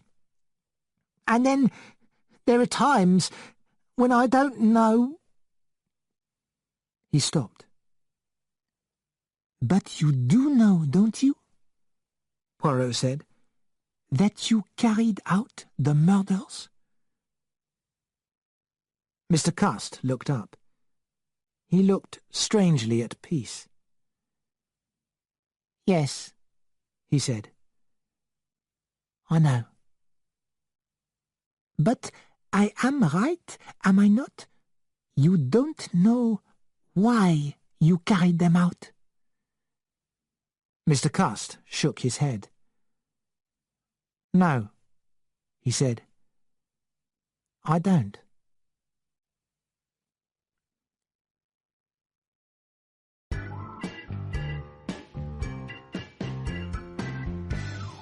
Chapter 12. Poirot Explains. "You must realize that you are a very famous man. Probably the most famous man in England." Poirot called a meeting of the Special Legion. "From the beginning," he said, "I have been worried about the why of this case. The mystery was not the mystery of the murders, but the mystery of ABC. Why was it necessary for him to carry out these murders? Why did he choose me as his enemy? It is no answer to say that the man was mad. As soon as I received the first letter, I was upset and worried. It seemed to me that there was something very wrong about the letter." "You are quite right," said Franklin Clark. "Yes, but then at the beginning I made a serious mistake. The letter made me very worried. The police thought it was a joke. I was sure that a murder would happen in Andover. As you know, a murder did happen. There was no way of knowing who the person was who had carried out the murder. I had to try and understand what kind of a person had done it. I had to discover the motive of the crime, the motive of the letter. Why did the murderer send the letter to me? Why not to Scotland Yard or to a newspaper? Why to Hercule Poirot? Was it for a personal reason? Then the second letter arrived, and was followed by the murder of Betty Barnard. It became clear now that the murders were going to take place according to an alphabetical plan. But why did ABC need to carry out these murders? When we think about the 4 victims, or 3 of them, since I know very little about Mr. Downs or Mr. Earlsfield, we realize that it was possible for the murderer to kill them without anyone suspecting him. The clear suspects were Franz Asher, Donald Fraser, or Megan Barnard, or possibly Mr. Clark. Why then did the murderer need to call attention to himself? Why did he need to leave on each body an ABC railway guide? I was learning certain things about the murderer. His crimes were listed alphabetically. That was clearly important. His victims were men and women and of different ages, so age and sex were not important to him. The choice of the ABC suggested to me that it was someone who was interested in railways. This is more common in men than in women. Small boys love trains more than small girls. It might be a sign, too, of someone whose mind was not of an adult, someone who was still a boy. The death of Betty Barnard gave me other clues. She was strangled with her own belt. Therefore, she was killed by someone she was friendly with. Betty Barnard liked attention from good-looking men. She went out with ABC, so he was attractive to women. Donald Fraser jumped up angrily. "Mr. Poirot, please." "It is finished," said Poirot. "I will say no more. We will pass to the next murder, the murder of Sir Carmichael Clark. Here the murderer goes back to his first method, hitting the victim on the head. We were unlucky over this crime, since the warning letter did not reach us in time. Therefore, no preparations could be made to stop the crime. Then the clue of the stockings was discovered. The appearance of a stocking seller near the scene of each crime could not be a coincidence. So, he must be the murderer. But his description, as given by Miss Grey, did not match my picture of the man who strangled Miss Barnard. A 4th murder was carried out, the murder of a man named George Earlsfield. In mistake, we thought for a man named Downs. And now the murderer's luck changes and ABC is at last arrested. The case, as Hastings says, has ended. The man is in prison. Finish. But not for me. I still don't know the why. And there is one small annoying fact. The man cussed has an alibi for the night of the Bexhill crime." "That's been worrying me, too," said Franklin Clark. "Yes," continued Poirot. "the alibi seems real, but it cannot be real unless— And now we come to two very interesting ideas. Supposing, my friends, that while Cust was responsible for 3 of the crimes, the A, C, and D crimes, he did not carry out the B crime. "Monsieur Poirot, it isn't—" said Megan Barnard. Poirot silenced Megan Barnard with a look. "Be quiet, mademoiselle," said Poirot. "I want the truth. I have finished with lies. Suppose I say that someone else murdered Betty Barnard." "Monsieur Poirot, surely all the crimes were done by the same person." Poirot took no notice of Megan and continued, "I told you that there was a second idea. Supposing that someone else killed Betty Barnard. Did that someone else do the other murders too?" "But that doesn't make sense," cried Clark. "Doesn't it?" I examined the letters again. I had felt from the beginning that there was something wrong with them. I had thought they were written by a madman. But then I realized they were not. They were false. The writer was only pretending to be mad. What would be the reason for writing such letters? To call the police's attention to the murders? At first, it did not seem to make sense. And then I saw light. It was to call the police's attention to several murders, to a group of murders, so that one of those murders would not be noticed. I was facing a very clever murderer. Not Mr. Cust.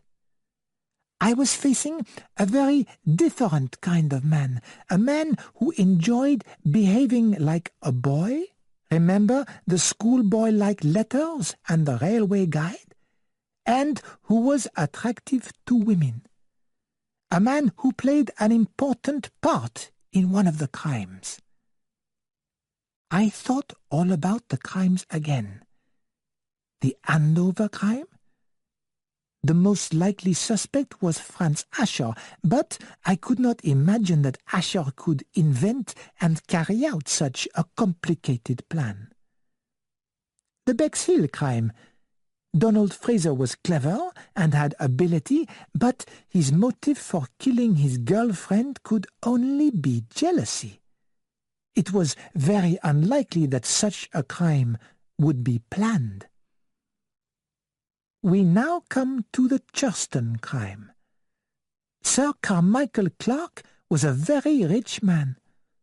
Who will get his money after he dies?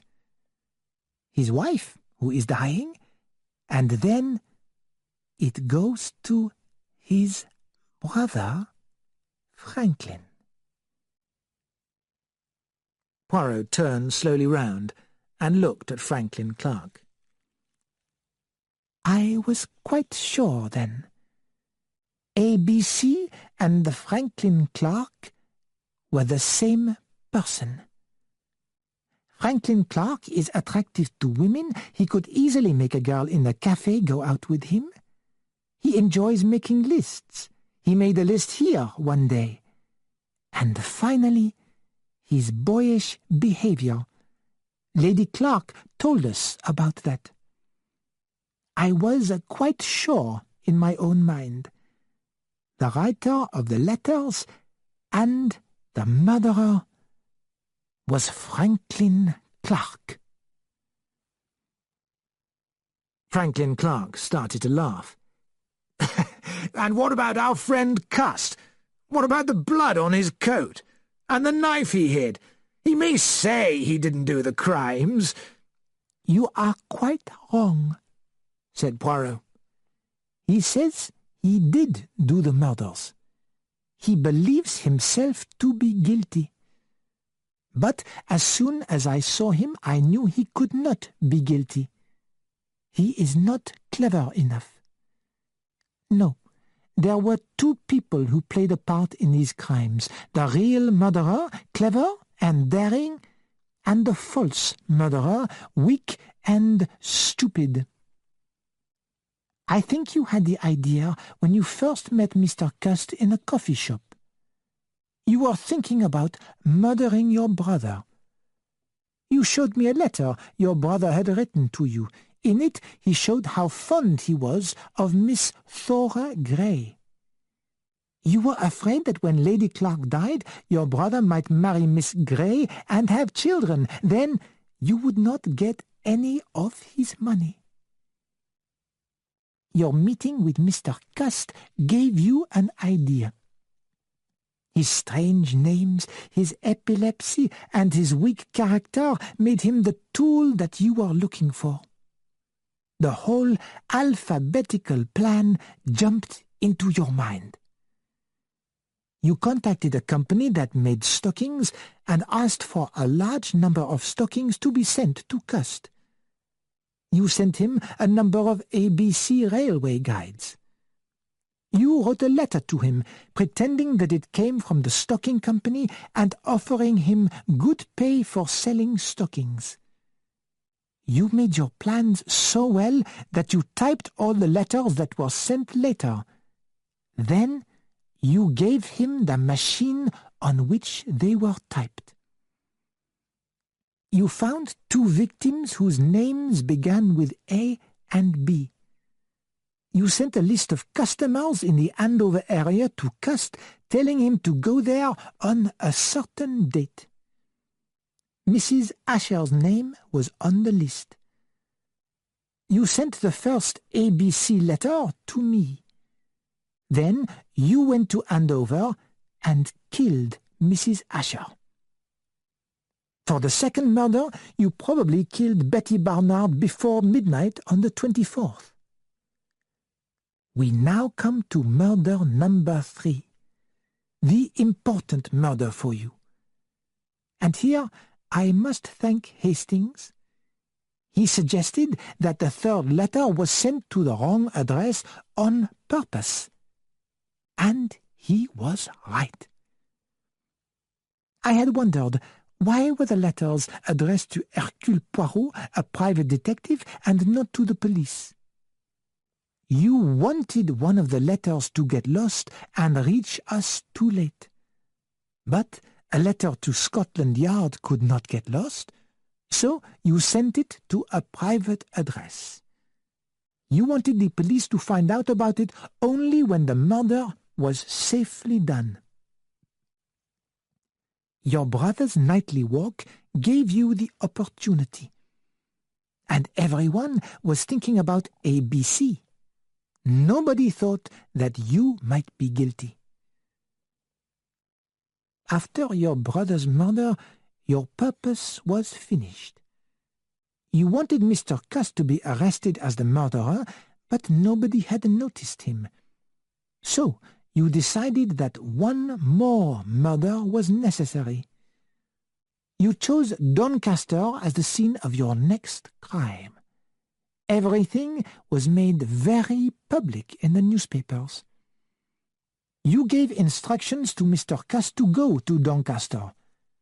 In the afternoon, he went to a cinema.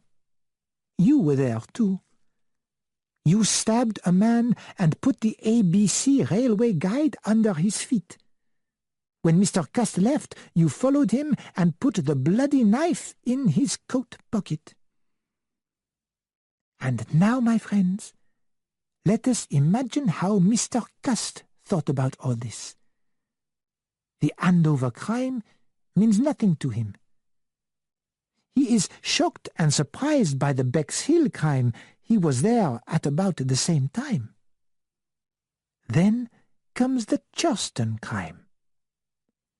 3 crimes, and he has been at the scene of each of them. Epilepsy sufferers cannot always remember what they have done. Then he receives the order to go to Doncaster.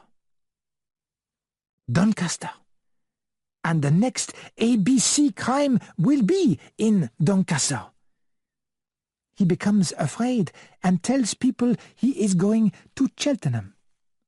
He goes to Doncaster and visits a cinema in the afternoon. When he gets back to his hotel, he discovers there is blood on his coat. So he thinks he himself is the killer. He is quite sure of the truth. He, Alexander Bonaparte Cust, is a mad killer.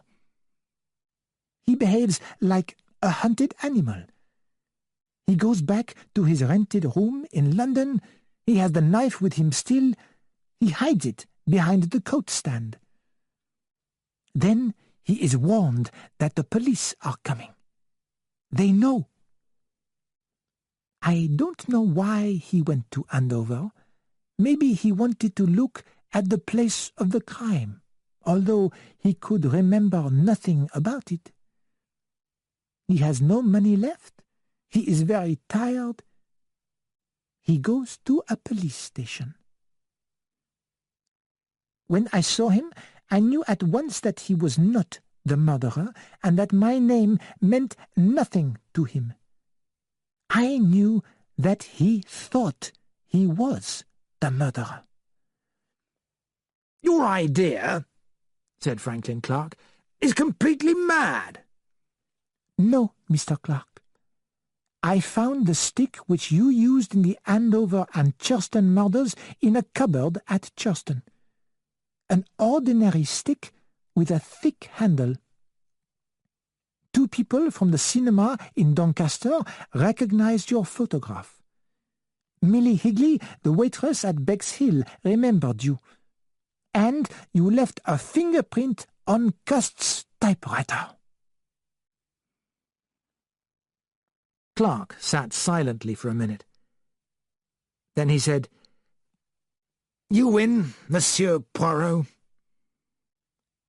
He took a small gun out of his pocket and held it to his head. He tried to shoot it, but the gun didn't work. Clark stared at it in surprise. "No, Mr. Clark," said Poirot. "Perhaps you noticed that I had a new servant today, a friend of mine. He used to be a clever thief. He removed your gun from your pocket and made it safe. Then he put it back. No, Mr. Clark, there will be no easy death for you. Your crime was not at all English, not fair." 2 detectives from Scotland Yard came out from the next room. One of them was Crome. They arrested Franklin Clark and took him away. As the door behind Franklin Clark closed, I'm sorry to say that I started to laugh. Poirot looked at me in surprise. "It's because you told him his crime wasn't fair," I said. "It was quite true. It was very cruel. Not only the murder of his brother, but to shut a man away forever in a prison for mad people, like a living death. To catch a fox and put him in a box and never let him go. That is not sport, not fair." Megan Barnard said, "I can't believe it. I can't. Is it true?" "Yes, mademoiselle," said Poirot. "It's finished." He turned to Fraser. "Mademoiselle Megan was always afraid that you were responsible for the second crime. I thought so myself at one time, said Donald Fraser quietly.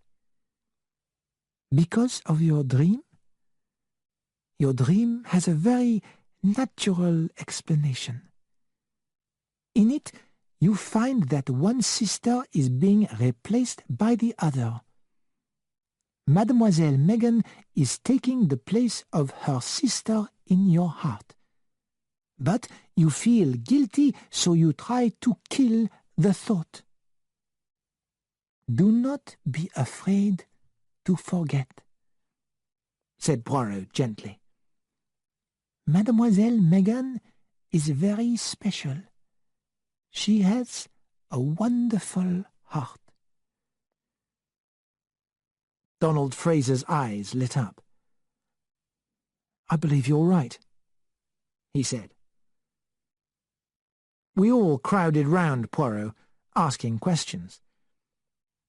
Why did you ask those truth questions, Poirot? I wanted to see Franklin Clark's face when I asked my question of Mademoiselle Stora. His eyes were full of hate and anger. Franklin Clark knew it was the end for him when you told him about the fingerprint on the typewriter, I said. Yes, they are useful, fingerprints. I told him that to please you. But Poirot, I cried, wasn't it true? Not at all, mon ami, said Hercule Poirot.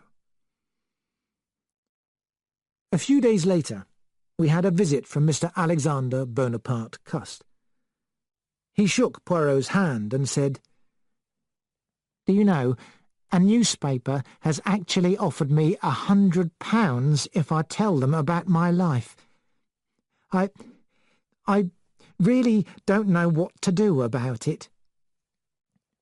You should not accept 100, said Poirot. Say that 500 is your price, and tell the other newspapers about it as well.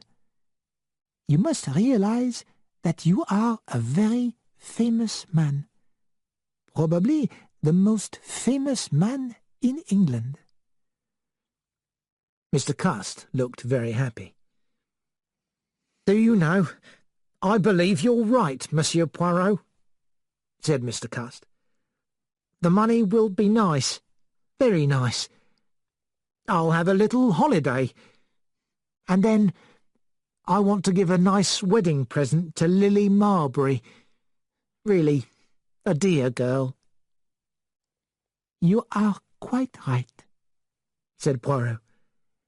And just a word. What about a visit to an eye doctor? The reason for those headaches is probably that you need new glasses. "Do you think so?" Mr. Cust shook him warmly by the hand. "You're a very great man, Monsieur Poirot." When Mr. Cust had left, my old friend smiled across at me. "So, Hastings, we went hunting once more, did we not?"